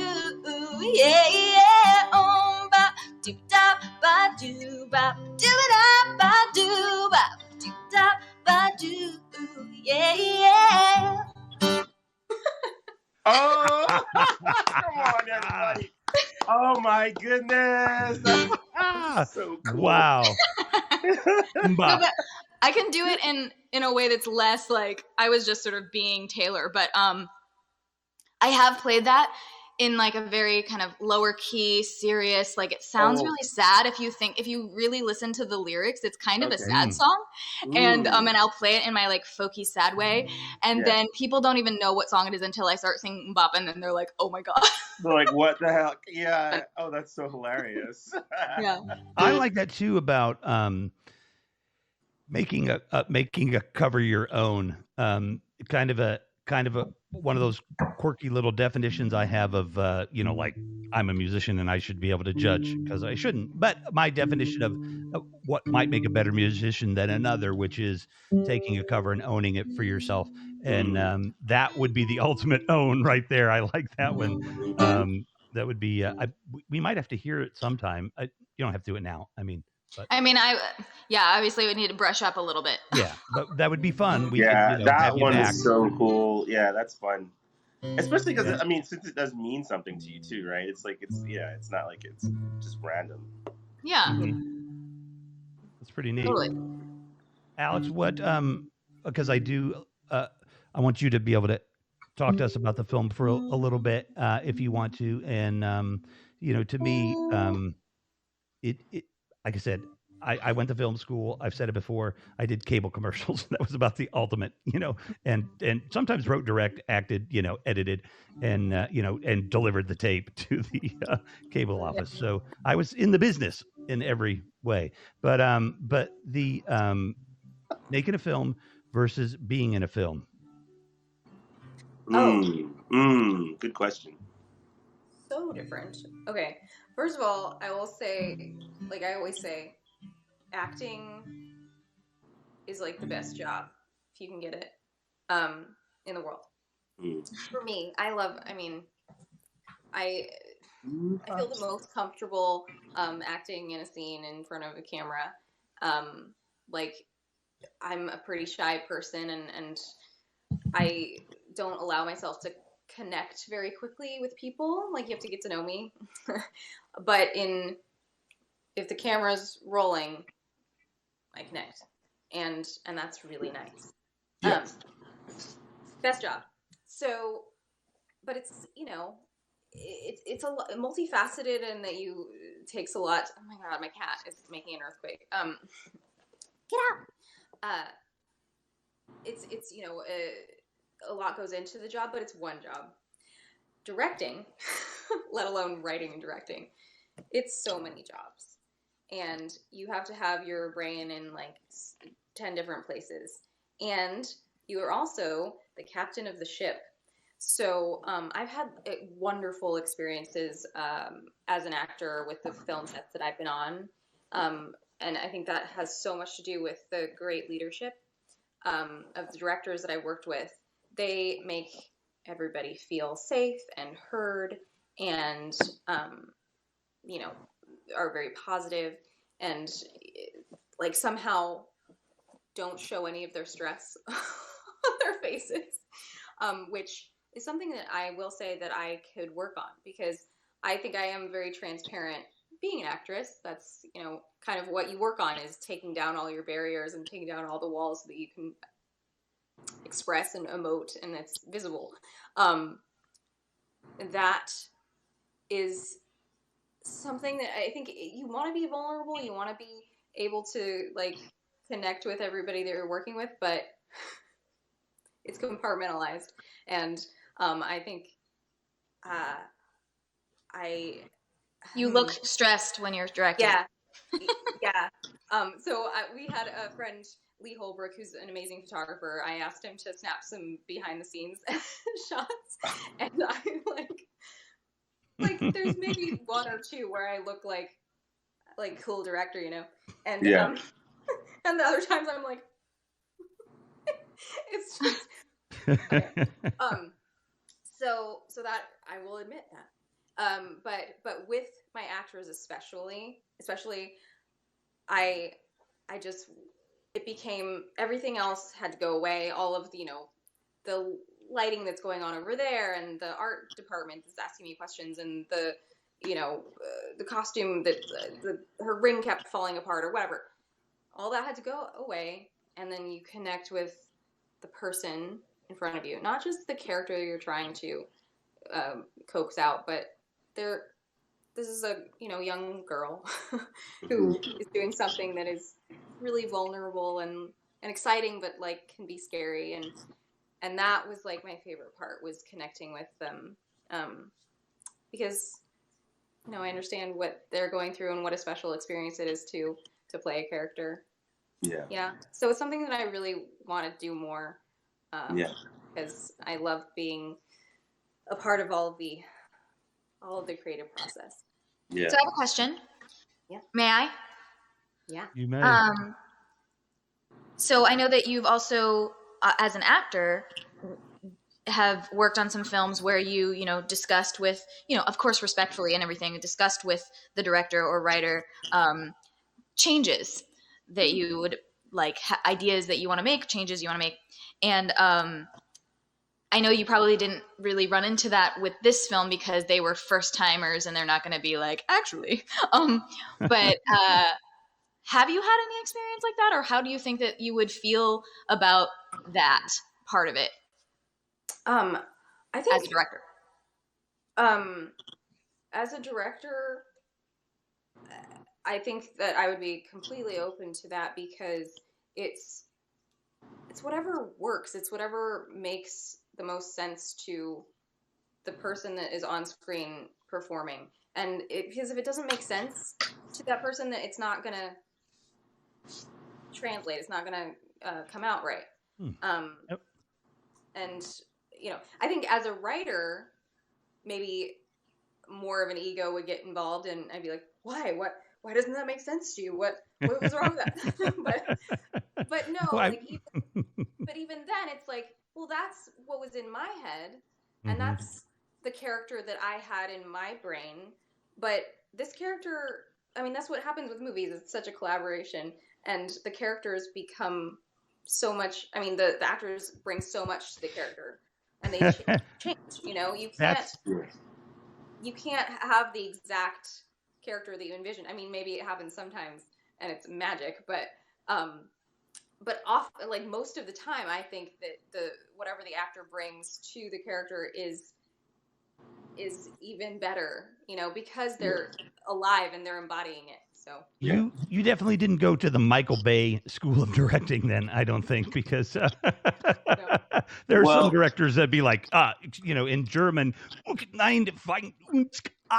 like, get the hell off my set. You have an idea? Get out of here. Yeah, no, like Alex, I think you're like, so my experience has been very similar in that I think if we understand kind of the way that people, the way the industry is sort of, it's kind of set up that it revolves a bit around the director as the creative vision, right?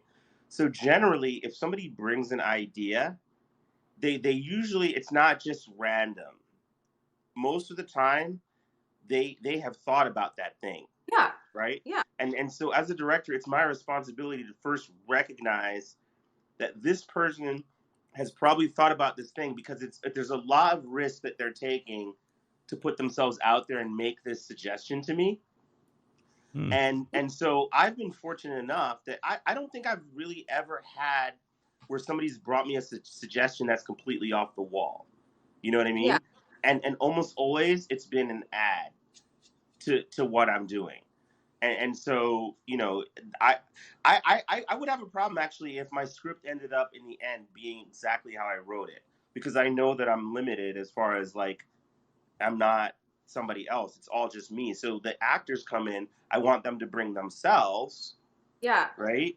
So Because much they're work. not me. At the end of the day, like, yes, as a writer and as a director, you try to get into the heads of the characters so you understand the story really fully and everything that connects. But like, nobody's going to get in the character more than the actor playing them. And so they're going to maybe think of things that you didn't even think of, because they're getting in all the nooks and crannies. So yeah, I completely agree.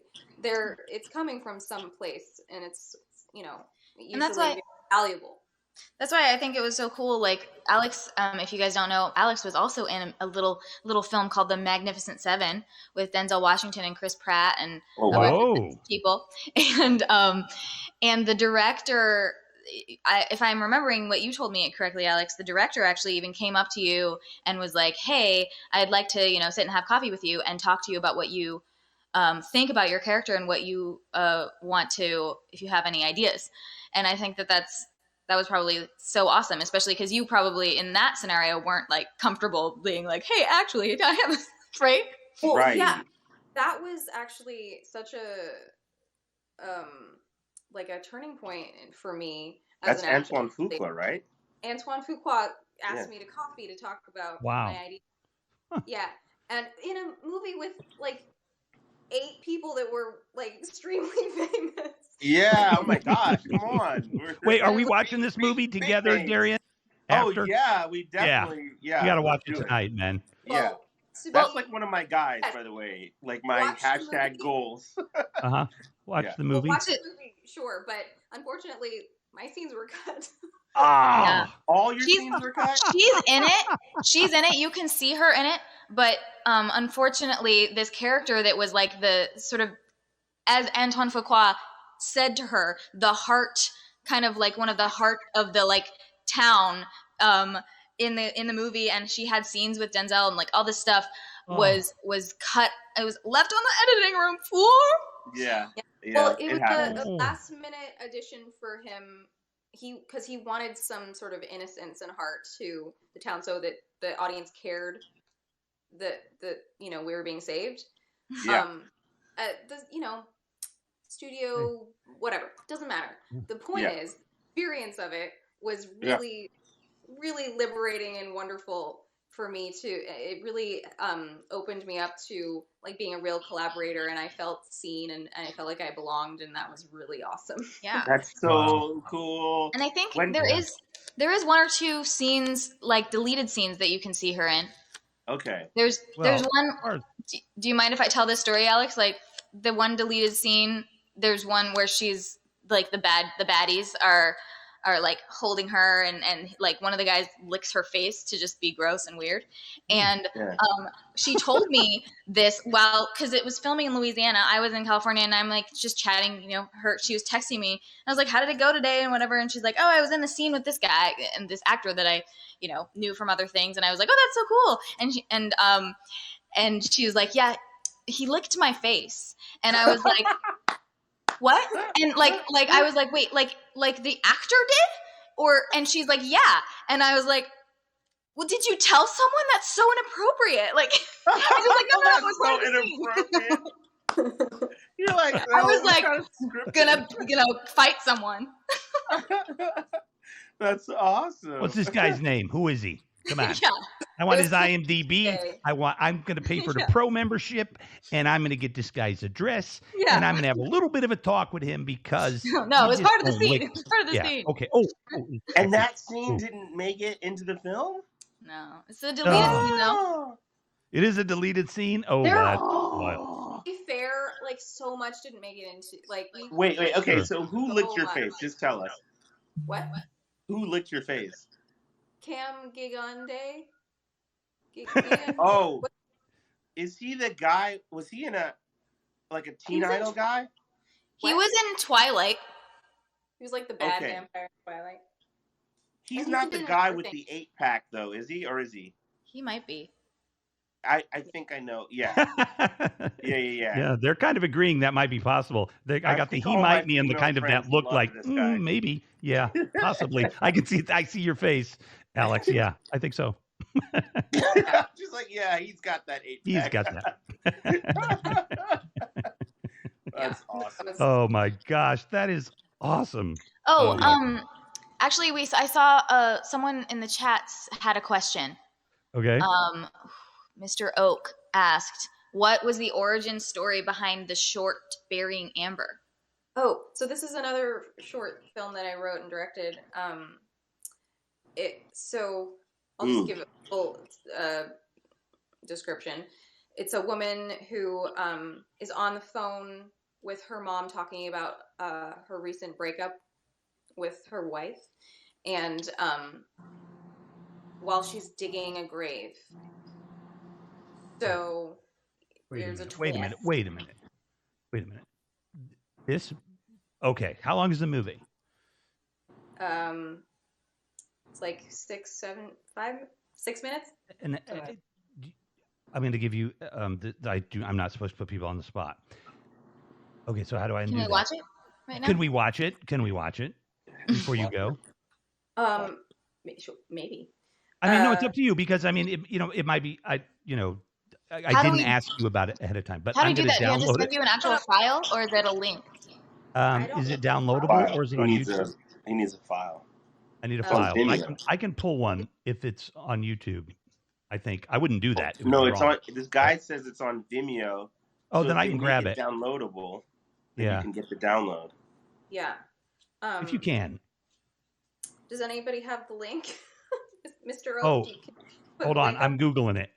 Yeah, maybe. Vimeo like, I don't know. is terrible. Oh, I have to sign into Vimeo. Here we go. Okay. The Vimeo search is notoriously terrible. If you misspell one letter, you're never gonna find it. Not on Vimeo. So while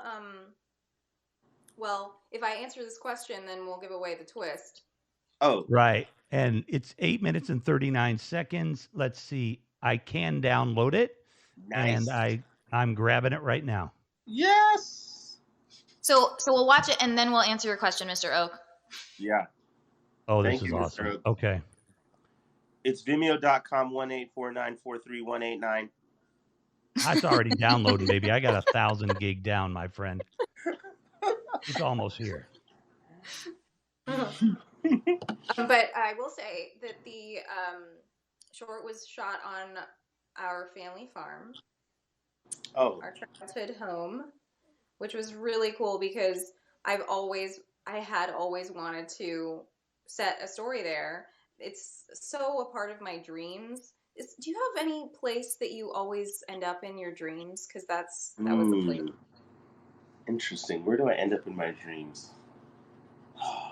That's a good question. I definitely end up at our first apartment when I was like 4 to 5, and the places when I was really young, those where I end up at those houses, like between like 5 and 11. It seems like I spend a lot of time there in my dreams. That's the exact age that we lived on the farm, 5 to 11. Yeah. That's like really formative time. Yeah. If you need a couple of minutes, I do have a song called "Me in Our Dreams." Wait, just so I have context, what state is this farm are we talking about? It's Florida. In North In Florida?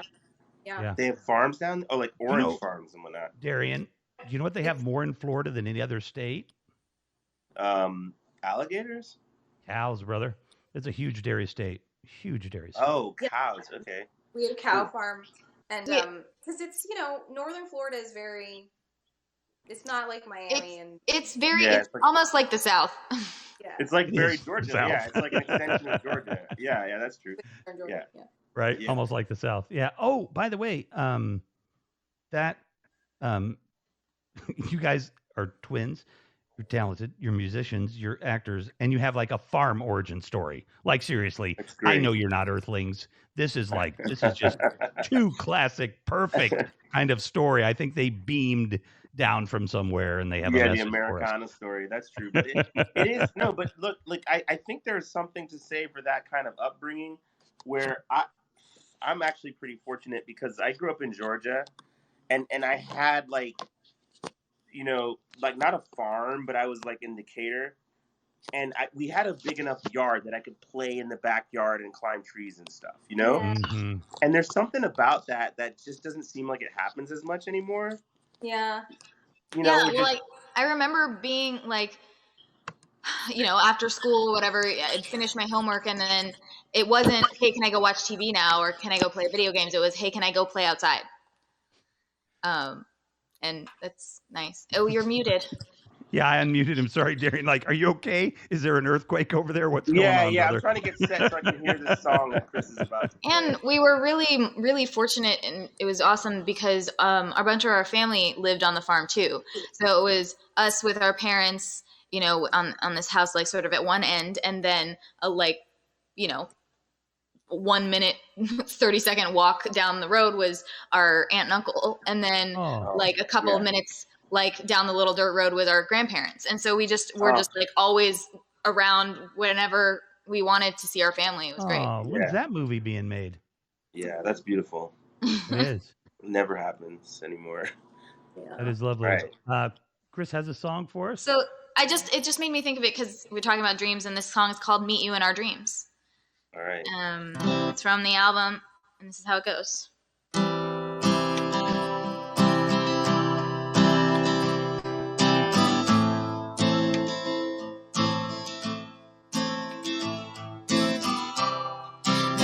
When I'm dreaming, always sure that I'm awake. Then I'm running in slow motion through a river of mistakes. I'm reaching blindly, feels like I'm holding on to something. No hands are steady as it seems. Oh, I can't be with you when the lights go out. But tell me where to meet you in our dreams. And I'll fall to the edge, you go silent. But I can feel you there. It's all anticipation. Stars dripping from your hair. I'm reaching blindly. Feels like I'm holding on to something. No hands are steady as it seems. Oh, I can't be with you when the lights go out. But tell me where to meet you in our dreams. And and I'll fall. I'll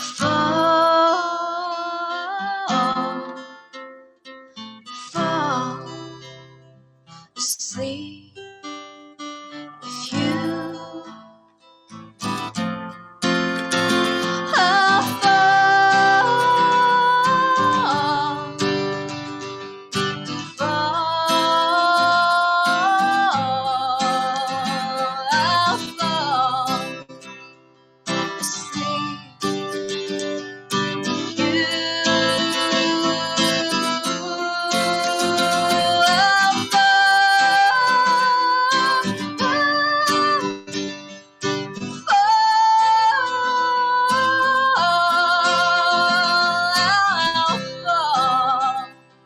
asleep with you. I'll fall in love with you. Yes. Awesome. Oh my goodness. I'll Holy cow. fall in love Like, I with mean, you. do you know that you're amazing, Chris, and I really like you a lot, but do you use that song like on the third date, or when did you use that song? Because I mean, I'm in at that point, so you Right. could get That's it in the the drop first the pants 15 song. minutes, and You I'm there. know, I have found that if there's someone I like out there in the world and we're chatting and stuff, if it's the sooner that I can get them to like a show of mine or I can sing for them, the sooner they're into me. So, Oh yeah. not particularly that song yet because I wrote it during COVID. So, Well, I'm just saying that's a lock. That is a beautiful song, and it is. Thank you for sharing that with us. And thank you. yeah, I've Should we got the figure out movie the ready. film so we can Oh watch? yeah, we're ready to Burying go. Amber? We are ready to go. Let's do All right. Burying Amber.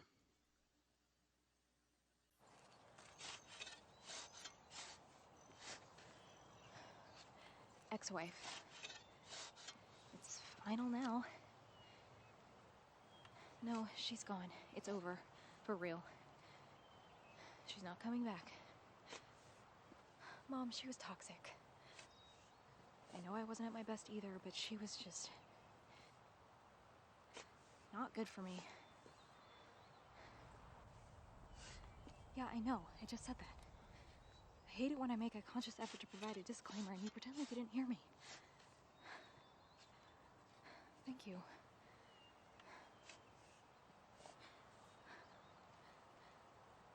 It's, I'm just getting rid of some old roots in the backyard. I never get on the exercise bike, but thank you for thinking I'm the kind of person who exercises.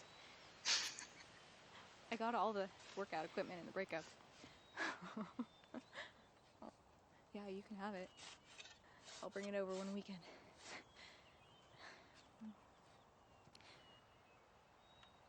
It's fine. It's actually better. Really, I didn't want to stay there. Now I can really spend some time fixing up Papa's farm. Yeah, there's a lot of work to be done. Also, my neighbors don't know me as a screaming, yelling psychopath. It's getting embarrassing. It's nice to be isolated. My neighbors are just down the road. I met one today. He was nice.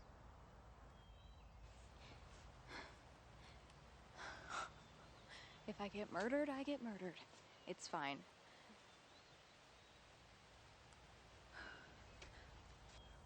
Well, I can make a new garden. There is dirt here. She can enjoy the flowers, although she'll probably just let him die. It's really none of my business. She got the house, I got Goldie. No, we got her together. No, we did. Trust me, Remember we were looking at the shelter website when we were there for Thanksgiving? Yeah, the year Nana died. We had the whole conversation. Amber said she wanted to adopt an older dog, and you said we thought you wanted to get a puppy, but I agreed with her because the older dogs have a harder time getting rescued. Everyone wants puppies. You don't remember this? Well, trust me, we got her together. Yeah, that makes sense. No, I mean, yeah, that's probably why they call it puppy love. What are you saying? Like, for my relationship? That doesn't even make sense. It doesn't apply to my life with my dog because we purposely got an older dog and not a puppy. Are you... What? No, I'm just saying, maybe that's a sign that we don't rush into things. Maybe we're not the kind of people that do that. No!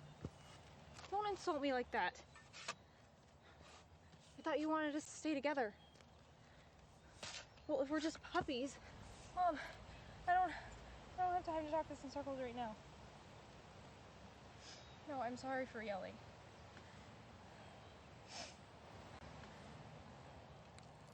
I know! I'm sorry. I gotta go. I have to finish this up. Thank you for checking in. I love you. Bye, Mom. Maybe Sunday. Yeah, I love tuna fish salad. Okay. Love you. Bye.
Hi.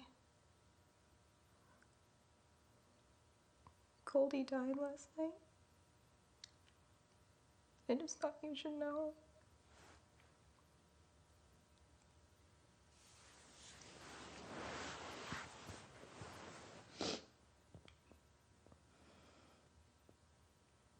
I love you too.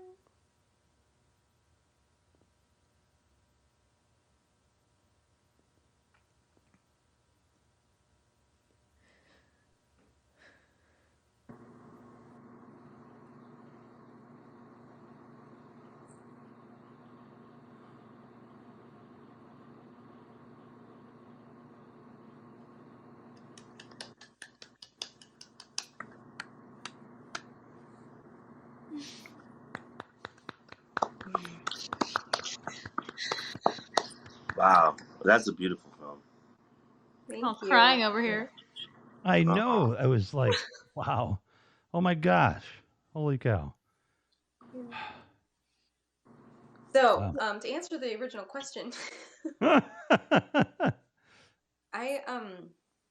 wrote that after, like, I just like went into Final Draft and just like typed it out after talking to having a phone conversation with a friend who was literally digging a grave for his dog while he was talking on the phone with me, and he was like talking about how weird it was because this dog was like, I mean, all dogs are good and beloved, but this was like his child, you know, and he was just like doing what had to be done, digging this grave, and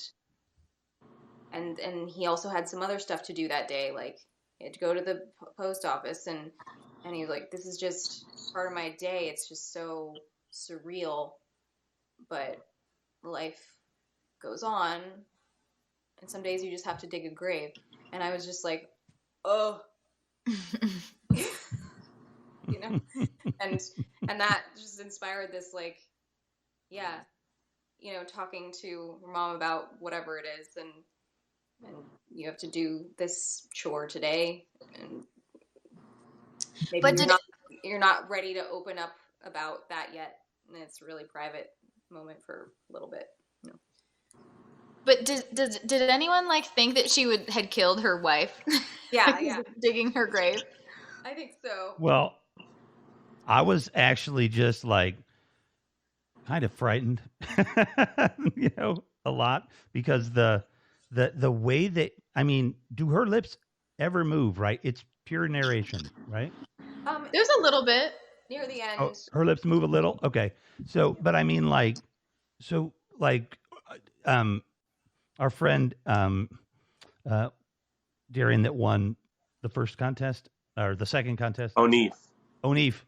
Like, I wonder what O'Neif would think, because, you know, O'Neif and I, we had this running joke about, you know, which was serious back in the 1920s when people said they destroyed movies by putting sound in them. But that felt so disturbing in a very just low key way that I was not getting. It was kind of like they call that effect when people are too human. There's an effect for it in computer animation. Uncanny Valley. The uncanny valley, right? So it had this uncanny valley effect to me because I never really saw her, especially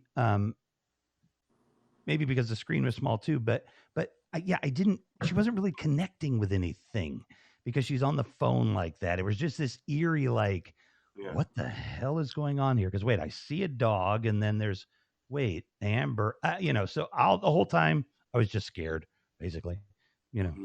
Yeah. Just low key scared. And there was no music, right? Or no, that's what I was going to say too. There was right. None. Yeah, like, that's gonna do that. Yeah, for sure. To make so wait, what's in Uncanny Valley where it seems too real? What is it? Yeah, it's a computer animation. So, you know, it's like the holy grail of computer animation is to make digital people. You know, that pure, you can't tell the look difference, like us. Right? But the problem is like they get really, really close, and that little sliver where they're close enough to where it's like it looks almost real, but there's something off, is what they call the uncanny valley. And a lot of times it's either the reflections in the eyes or the fact that the eyes don't really track the way like humans' eyes do. Like you can tell. And humans' eyes track at an incredibly fast rate that would be hard to replicate even with the best equipment, I think. Yeah. And so what happens is that, so a lot of computer animation companies, when they make those videos, they actually have their teams get really, really close, but then it gets in the uncanny valley where it actually turns people off because it's too close, but it's not all the way there. So they actually pull back. A lot of times what they'll do, they'll pull back like 10% on the photorealism of it because they don't want to like turn people off. Right. Yeah. Yeah. So once they can get past the uncanny valley, even though you can't believe anything you see now, I mean, it's Brad Pitt, it's John Wayne in the next feature film, and there's nothing you can do about it except their lawyers, maybe. They're close now. They're close. They're getting very close, and Yeah. but thank you. Like, no, we can keep talking about, but yeah, seriously, you had me scared, and to make a movie, to make a movie without any sound, music. I mean, like, again, it's a really good piece of work there. Really Thank you. nice film. I mean, that's such a cool way of putting it. I did that you pick up on, like, that she's not connecting to anything that she's doing, which is like kind of what was going on, because it's like she's going about her day doing all these mundane things, but she's really somewhere else thinking about. Yeah. Yeah. So That's cool. what I felt. Yeah, that was good. the real quick about the cinematography though, because that was like, wow. Like, how did that? Who did the cinematography, and how did you connect with that person? Like, what was up with that? So his name is Thomas Marchese. He's the same cinematographer that did Seance-ing, and we connected through a mutual friend who is also a filmmaker, and they went to high school together. And the crazy thing about Thomas is that he is a former cop, and he is just a movie lover, and he didn't even go to school for. He just has this great eye, and he had to retire for I don't know what they call it. He was injured in the line of duty, and he retired like several years ago, and just like became a hobbyist. But he has, I just love the way he sees things. And oh my God, yeah. So we were like, hey, you want to come to Florida for Thanksgiving? Because we were gonna go to visit my aunt and uncle who were still low on the farm, and he was like, well, maybe not for the actual day, but like a few days before, sure. And so he came, and we did it in a few days, and it was literally just me and Vincent, the producer, who's also my husband, and Thomas, just the three of us. That was the whole crew. And it was actually a dream, because it was one of those like miraculous collaborative creative processes that just like flowed so well. Like, we all were having our input, and we were all like, yeah, let's do that, and it just was so smooth and wonderful. So. And if I remember, Florida being how it is, it's usually pretty warm and even muggy, like even in November. But that one day, there was a cold snap, and it was like frost on the ground, and it was freaking freezing. Which we saw the frost on the ground at some points, I think. Which was actually, great. All part of it. So when you guys, like, when he's setting up those shots, like, what time are those long setups? Like, I'm just trying to get a picture, because, like, I mean, like, somebody said in the comments that it has that Ozark look to it. Mm-hmm. And it absolutely does. The Ozark, the show now, you mean? Yeah, that's what they're talking about. Oh, is that what they... Hold on, wait. You think the person in the comments is talking about just the Ozarks? No, you're probably right. Right. Reminds me of the mood in Ozarks. No, it's the show. Yeah. Yeah, the show, right. But the show, the cinematography in that show, definitely I can see the connection. And so I'm just curious, like, when did you have to rush to set things up? Did you do that really fast, or was it more of a pacing where there's just enough time to get it just right? We seem to have just enough time, but also he's just really great about using natural light, and where we have to be, this is where we have to shoot it from. If we want the light to shine this way, and like, okay, the sun's going to be this height at this time, and just like, he has such an instinct. Darian, just to have you break that down with her again, amazing, because like I said, I know just enough from going to film school that, like, yeah, that's some serious beautiful imagery, and the being a cinematographer versus being a cameraman is never so clear to people, if you think about, and a lot of big time cinematographers haven't touched a camera in a long time, depending on what they shoot. But and there might be several people that touch that camera, but that was that cinematography and breaking that down like that, and you wanting to know how long it took, so that would give you some impression of the way that they worked. That was magic for me, because you were actually probing a little, like, how did he do that? Like, he Yeah, couldn't have done because it this way. I think the beauty of this one was that there were a lot of shots that would typically be considered boring shots. So like the shot where she's on the couch and there's a lamp beside her, there's nothing really going on, right? But it's the emotion. But it is so framed so well. The lighting is just right in the emotion of what's going on. Like, it was all in sync. I think that's really what hit me on that one. So Yeah. kudos on that. Yeah, he's so fantastic. And, he's also a director in his own right. He has a documentary that was on Netflix for a while called Fallen, and he's about to shoot a narrative that's also set in sort of like a rural area. I can't wait to see it. It's called From Black, and it's a genre, it's horror. So. Oh, Darian, you might want to invite him to this show, because then you could watch his film sometime, or some of his films or something, and talk to him, because we know people. But I mean, he may not be able to. Again, I'm not putting anybody on the spot. I got to remember not to do that. But let's invite him if you would like to come. That would be awesome. Hopefully invite him. Yes. Yeah, that'd be cool. Great. That'd be cool. Yeah. Well done. Well, so what is the order of those movies? Like, so how many movies have you directed, and what's kind of like in time? So we've seen Seance, and then we just saw that one. So what is that in your career? Like, where is all this in your career in time? So Barry Amber was the first one that I directed. But I had written another one before that, and that I was in, called An Engagement. And the first one was in 2012. It was a while ago. And that Barry Amber was in 2015. Yeah, it was right after I shot Magnificent Seven. And then Seance-ing I shot in 2019. It's been, a little so hard, cool. But hopefully, everyone, I learned so much. So there's one writing and two directing. Is that what the 3 writing, 2 directing, yeah. But you also did another short that you wrote and directed, right? But hasn't seen nothing's happened with it yet. A newer one. Oh, okay. Well, it was between Barry Amber and Seance-ing. What happened there was, it's called You Die First. And and we shot it, it's just a couple having a conversation on kayaks. And we shot it in Monterey Bay. And it looks awesome.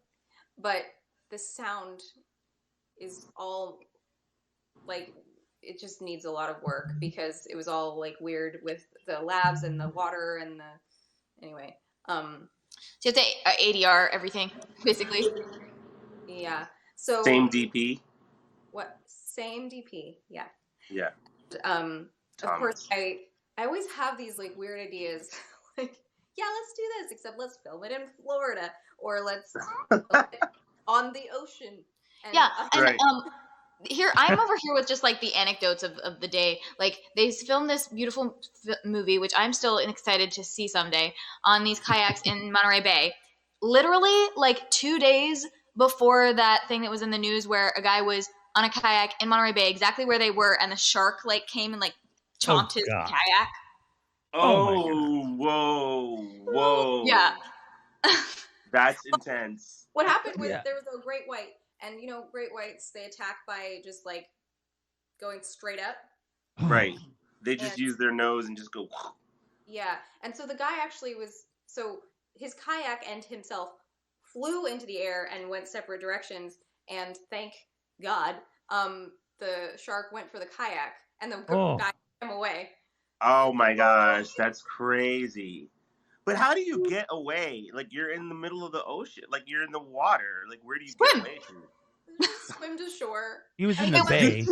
How do you get away from a shark? Like, I don't understand that. Well, it was eating the kayak over there. Oh yeah, it's over there like. It's like, and it's embarrassed now. Like, it's totally embarrassed. It's not going to go after the guy now. It's like, oh, Like, really, Shark? You suck. So, You know, like, say what best you case embarrass. scenario for that guy, because now he has like the best story ever for like any first date, and no one will believe him. But Yeah, but Chris he doesn't have that song. Yeah, this is the guy. This is the guy who like tattoos like bite marks on his leg before his date, so that he can be like, and this is where it like got me. This is when I got attacked by a shark. Yeah, but then I grabbed my guitar and I played the song that I wrote in middle school, and the shark got mesmerized and just laughed. Ooh. Well, that's like that story. I didn't think you lived in California, man. That's like that story about that guy who was hiking or something, and this bear came and like pushed him into the river, and he like this bear was trying to like drown him, and he finally like was able to like sort of get up out of the water. This is the story that he told anyway, and his friend was there, so like saying this is what happened. That he kind of was able to get his head out of the water and like looked into the bear's eyes and was like, "You don't have to do this." And the bear like left. And he was just like, God. "Oh." He like therapies the bear. He like shamed the bear. Yeah, you don't have to do this, You man. could be a vegan, man. You could be a vegan. He's like, I was just having a bad day. You're right. I'll go. You don't have to do this, man. I mean, what would you? You don't need bear spray. Just All these societal definitions that we just get boxed into. The bear's like, yeah. You're right. Oh. Anyway. Alex, I'm sorry it's so late. You have stuff in the morning, right? You have to go. I It's been- Yeah, you guys are past I your- did not persuade anybody. I'm not We're responsible. past the Cinderella hour, aren't we? Like, isn't it? But Yeah. thank you guys so much for watching my 2 films. And Thank you for letting us. Wait, how is there a? Oh, that's just IMDb. I was like, there's no link to the video of You Die First. oh yeah, we but didn't tell you? No. it will eventually see the light of day. It will. That's awesome. That'll be great. So wait a minute. Just quickly, what is the category of that film? It's a what kind of film is it? It's what is it, Chris? I mean, I've never seen it. No, I have not. Oh, okay. It's not horror, and it's not comedy. Huh. It's like an indie drama, I guess. But it's Oh, an very indie short. drama? Okay. It's a conversation that a husband and wife have about who should die first.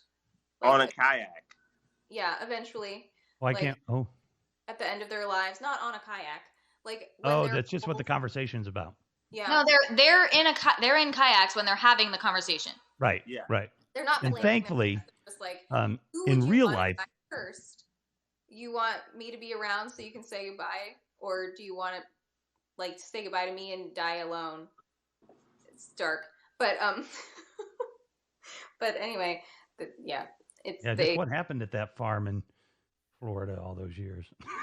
I feel like you said that the attack happened after you filmed there, though, right? Yeah. The shark Like, attack, yeah. Yeah. But can you imagine? I don't want to make you feel totally responsible. I feel like maybe the shark that was instigated. They're like, I got you. Oh, you primed it. You primed the spot. Yeah, you for primed the it. shark, and that you know poor how you're in that victim, situation and sir. you're like- That poor victim floated by and paid the price. I see where you're going, Darian. Yeah. Yeah, you're going to turn that into a script. I know it. You know, when you meet your boss and you like that thing you feel like you should have said, you know, and you wait a day and then you're like, oh, whoa, here's my opportunity, and this poor guy kayaking by himself. Yeah. The shark's like, damn it, I got him this time. Yeah, here we go. Oh my goodness. Wow. Yeah. Did we? She's got to go to bed. We didn't promise a song, right? We've had all our songs. I mean, I'm okay to play one more song if anyone still wants to hear one. Well, but I do. but I don't So, I want to mean- keep you, Alex. Okay, I'm gonna. Yeah, Alex could go if she wants. And thank you again. Have a good night, everybody. Alex, thanks. That was awesome watching your stuff. Really, Yeah, great. and Alex, thank you for just being there, letting us experience that with you. It was really fun and special. Appreciate it, and it's nice to meet you. You too. I'll be back. All right. I should go at some point too, because I'm just in the process of basically personally emailing anyone who's ever supported my music to be like, hi, would you like to buy my album? Are you my mother? No. Oh, you're my daddy. Yeah.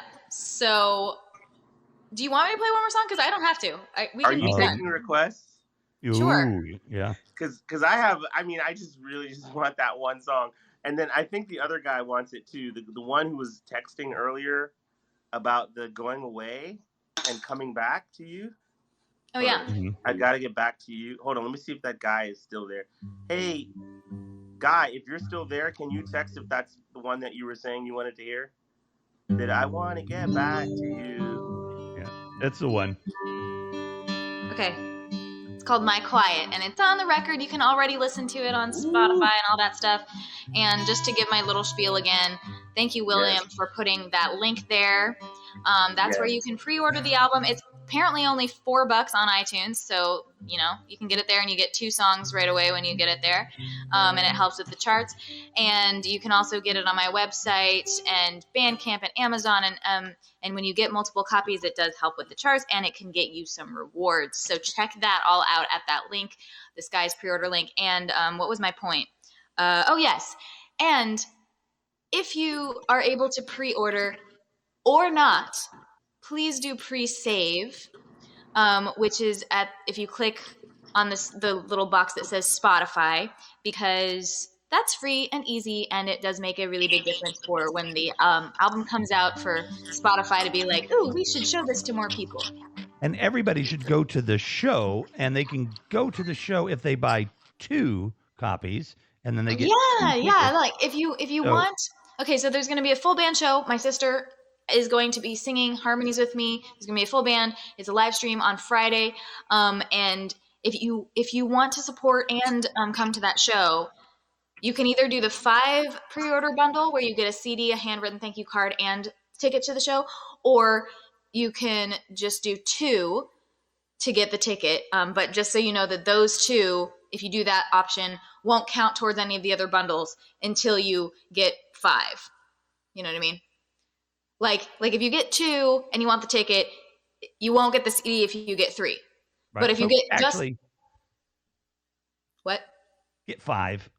But yeah, you should take it 5. It's $25. $25. Really, it's actually a better deal because I already added it on. Like you'll be getting the signed CD, which is usually would sell for like $10. You get the handwritten note, which is a special thing that usually people have to be like a patron to get, and you get the ticket for cheaper than it costs to buy it on the website. So that's a good deal. $25 for a signed CD, a thank you card, and a show ticket, and you don't even have to leave your house and buy booze and pay for parking. So I'm just saying. All right. Well, this is My Quiet, right? Yeah, I believe we are at, what's the number? They're asking what the total is right now. Yeah, awesome. 13, yeah, 1356. And we're trying to get to 2,000. So we have our work cut out for us. By us, I mean me. Or if you all want to help me be my street team, just go around and tell anyone and everyone to pre-order my album. All right. You're my quiet in a crowded room. The storm that's rolling off my shoes. Minor chord in a hopeful tune. The dust that settles, a sweet perfume. I'm just trying to get back to you. You're my flower on the interstate, an easy shot that ricocheted. I'll walk away, but I'll walk slow. If I'm honest, I know I'm just trying. I'm just trying to get back to you.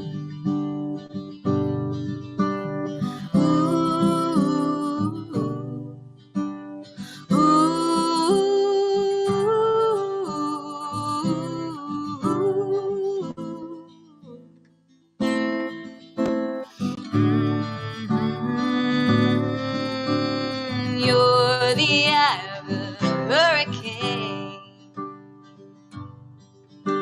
a blindfold shot with perfect aim, golden hour before the dark, an open heart that left a scar.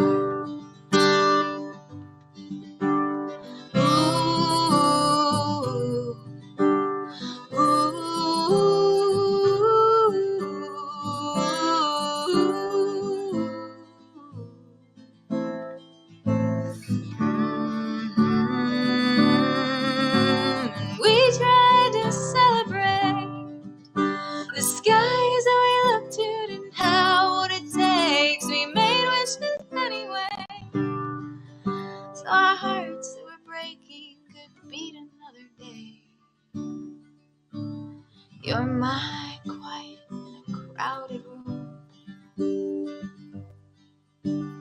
minor chord in a hopeful tune. I'm just trying. I'm just trying. I'm just trying to get back to you.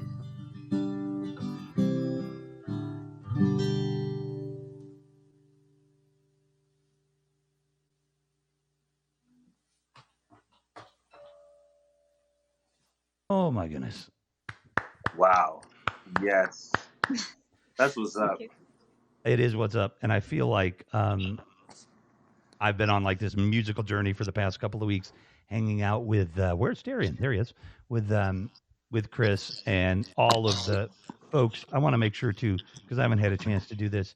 I want to thank all of Chris's fans, supporters, friends that are just working, so hard to support her and Yeah, thank sharing you. her with everybody, because I know that you're doing it, because I know Darian's doing it and I'm doing it, and anybody that meets Chris wants to spread the word. So I really, really, really, again, this is me talking, really, really, really think that somebody's out there that we can talk to, that we can do some kind of tour with this beautiful human being here. It'd be great to tour with people, obviously. And if anybody's out there, get in touch. But, I think some kind of small tour, at least we could find somebody like a business or a guitar company or something. This is all just me saying it, but listen, folks, put it out there. If this is, you would have to want it, Chris. I'm not saying you would want to do it, but I'm just saying that I am perfectly willing to do what I can to, to try to put some kind of tour together. Well, thank you. Yeah, I definitely want a tour, so. Okay. Yeah. Good. I mean, I could wipe down the guitars and stuff. You just want to go on the road. Yeah. Yeah. All right. You're the guitar wiper. They have. I'd be like, wait a minute. There's a fingerprint on the neck of that guitar. Yeah. You're like, Here we go. I polish the guitar. I don't carry them though. I have to get a different. No, that's a different guitar roadie. carrier. No, yeah, that's a different roadie. I just want to be able to do live remotes from concerts. That's all, because I can hear the music. What? What's a live remote? A live remote. Okay. I am old. So that would be me doing my broadcast from your concert. Okay. Yeah. That is what's up. That doesn't, it doesn't get any cooler than that. Nope. That would be fun. Yeah. All But, right. Well, I should go keep emailing people, and I'm Or creating. sleep. No. Or sleep. I'm going to be putting together the little starter packs for all of my little Chris's Angels, which I'm so excited about. I finally have all of the pieces. Yeah, and I got to give you my correct address because you have my wrong address because I want my Chris's Angel stuff. So okay, sweet. I'm Thank you. just trying to get back to you. Yeah. You nailed it. You nailed it, dog. Thank you. Well, we're going to stick around because we have to make a decision about, we still might have some friends out there that we're thinking we could show their films tonight. And it is 12:53. So we might just have to do a special show for them, or they'll be on the next show or something. And I'm going to just have to apologize because this, you know, I promise each week we get a little look like we know what we're doing a little better. I promise Right. for next week, Yeah. Darian and I, sir, will look for movies on Monday and Tuesday instead of Friday and Saturday. And I will put you on the spot for that one. Yeah. And but this is coming along really well. This was so fun. Chris, thank you for bringing Alix into all of our lives. This has just been, you know, phenomenal. And I know you and Darian have been doing some music together, and you'll probably be able to do some more music together in Clubhouse. And yeah, listen, this is just, I mean, you can't have more fun than this to me. Yeah. So Yeah, this was thank you so beautiful. much for doing this. I don't believe that you sleep ever. So No, I don't. I don't know. Can't talk. What? Please, Yeah. Joy, what? Please. What are you saying? Please about? Has it really been 2 hours and 30 minutes? I know, William, it doesn't feel like it. Well, start All right. on Monday. Okay. Cool. I have to go. I'm having deja vu now, so I think that means I need to sleep or something. Yeah, This is I'm weird. not surprised. This is your deja vu, Okay. deja vu. I'm like, have we done this before? Okay. Yes, we have. Good night. Good morning. Good afternoon. All right. Take it easy. Adios, Chris. Bye. Bye. Take care. All right, dude. I'm just trying to get back to you. I don't understand that guy. I still don't. What is he doing? I know, How could yeah, you walk like, away why from a doesn't he woman that just- would sing that song? I just don't think. Why it's doesn't he possible. have his GPS on like home to Chris? You know, like Yeah, that's what the GPS should say. You click it and you follow its instructions. It's simple, guys. Exactly. What a beautiful song. What a beautiful song. Yeah. And her sister, who sings with her, makes an amazing short movie with no music. Her sister Like- sings with her. You said? Yeah. Oh, yeah. They'll be singing. You're coming to the concert on Friday, I hope. Wait. Hold on. Wait, did you just say Alix? She only has one sister? Alex As and far as I know. Chris. Yeah. Alex So you're and Chris. saying Alix sings Sings with too. her also? Oh, yeah. She sings Yeah. too? Oh, yeah. They're like a quadruple threat or something. You almost make it like they have the same genes or something. Yeah. It's kind of scary. Wait. And- Does Chris act as well? Yeah, of course. Yeah. Oh my She was God. an What do you mean, actress, of course? an actor, Really? and then she settled more into music. And Alix, you know, I think she was always going to go the acting route. I don't know them well enough yet, but I mean, yeah. So Wow. Oh my goodness, that's crazy. oh man, just Google them, Alix and just Do Google they them harmonize together and stuff? Yeah, just Google them and listen. Oh my gosh, that's crazy. It's like it's really fun when you're watching them when they're doing like a little video or something when they're singing together, because good Lord, I don't want to be talking about people that were just on the show, but it's just fun to see. Yeah, there it is. Thank you, Mr. Oak.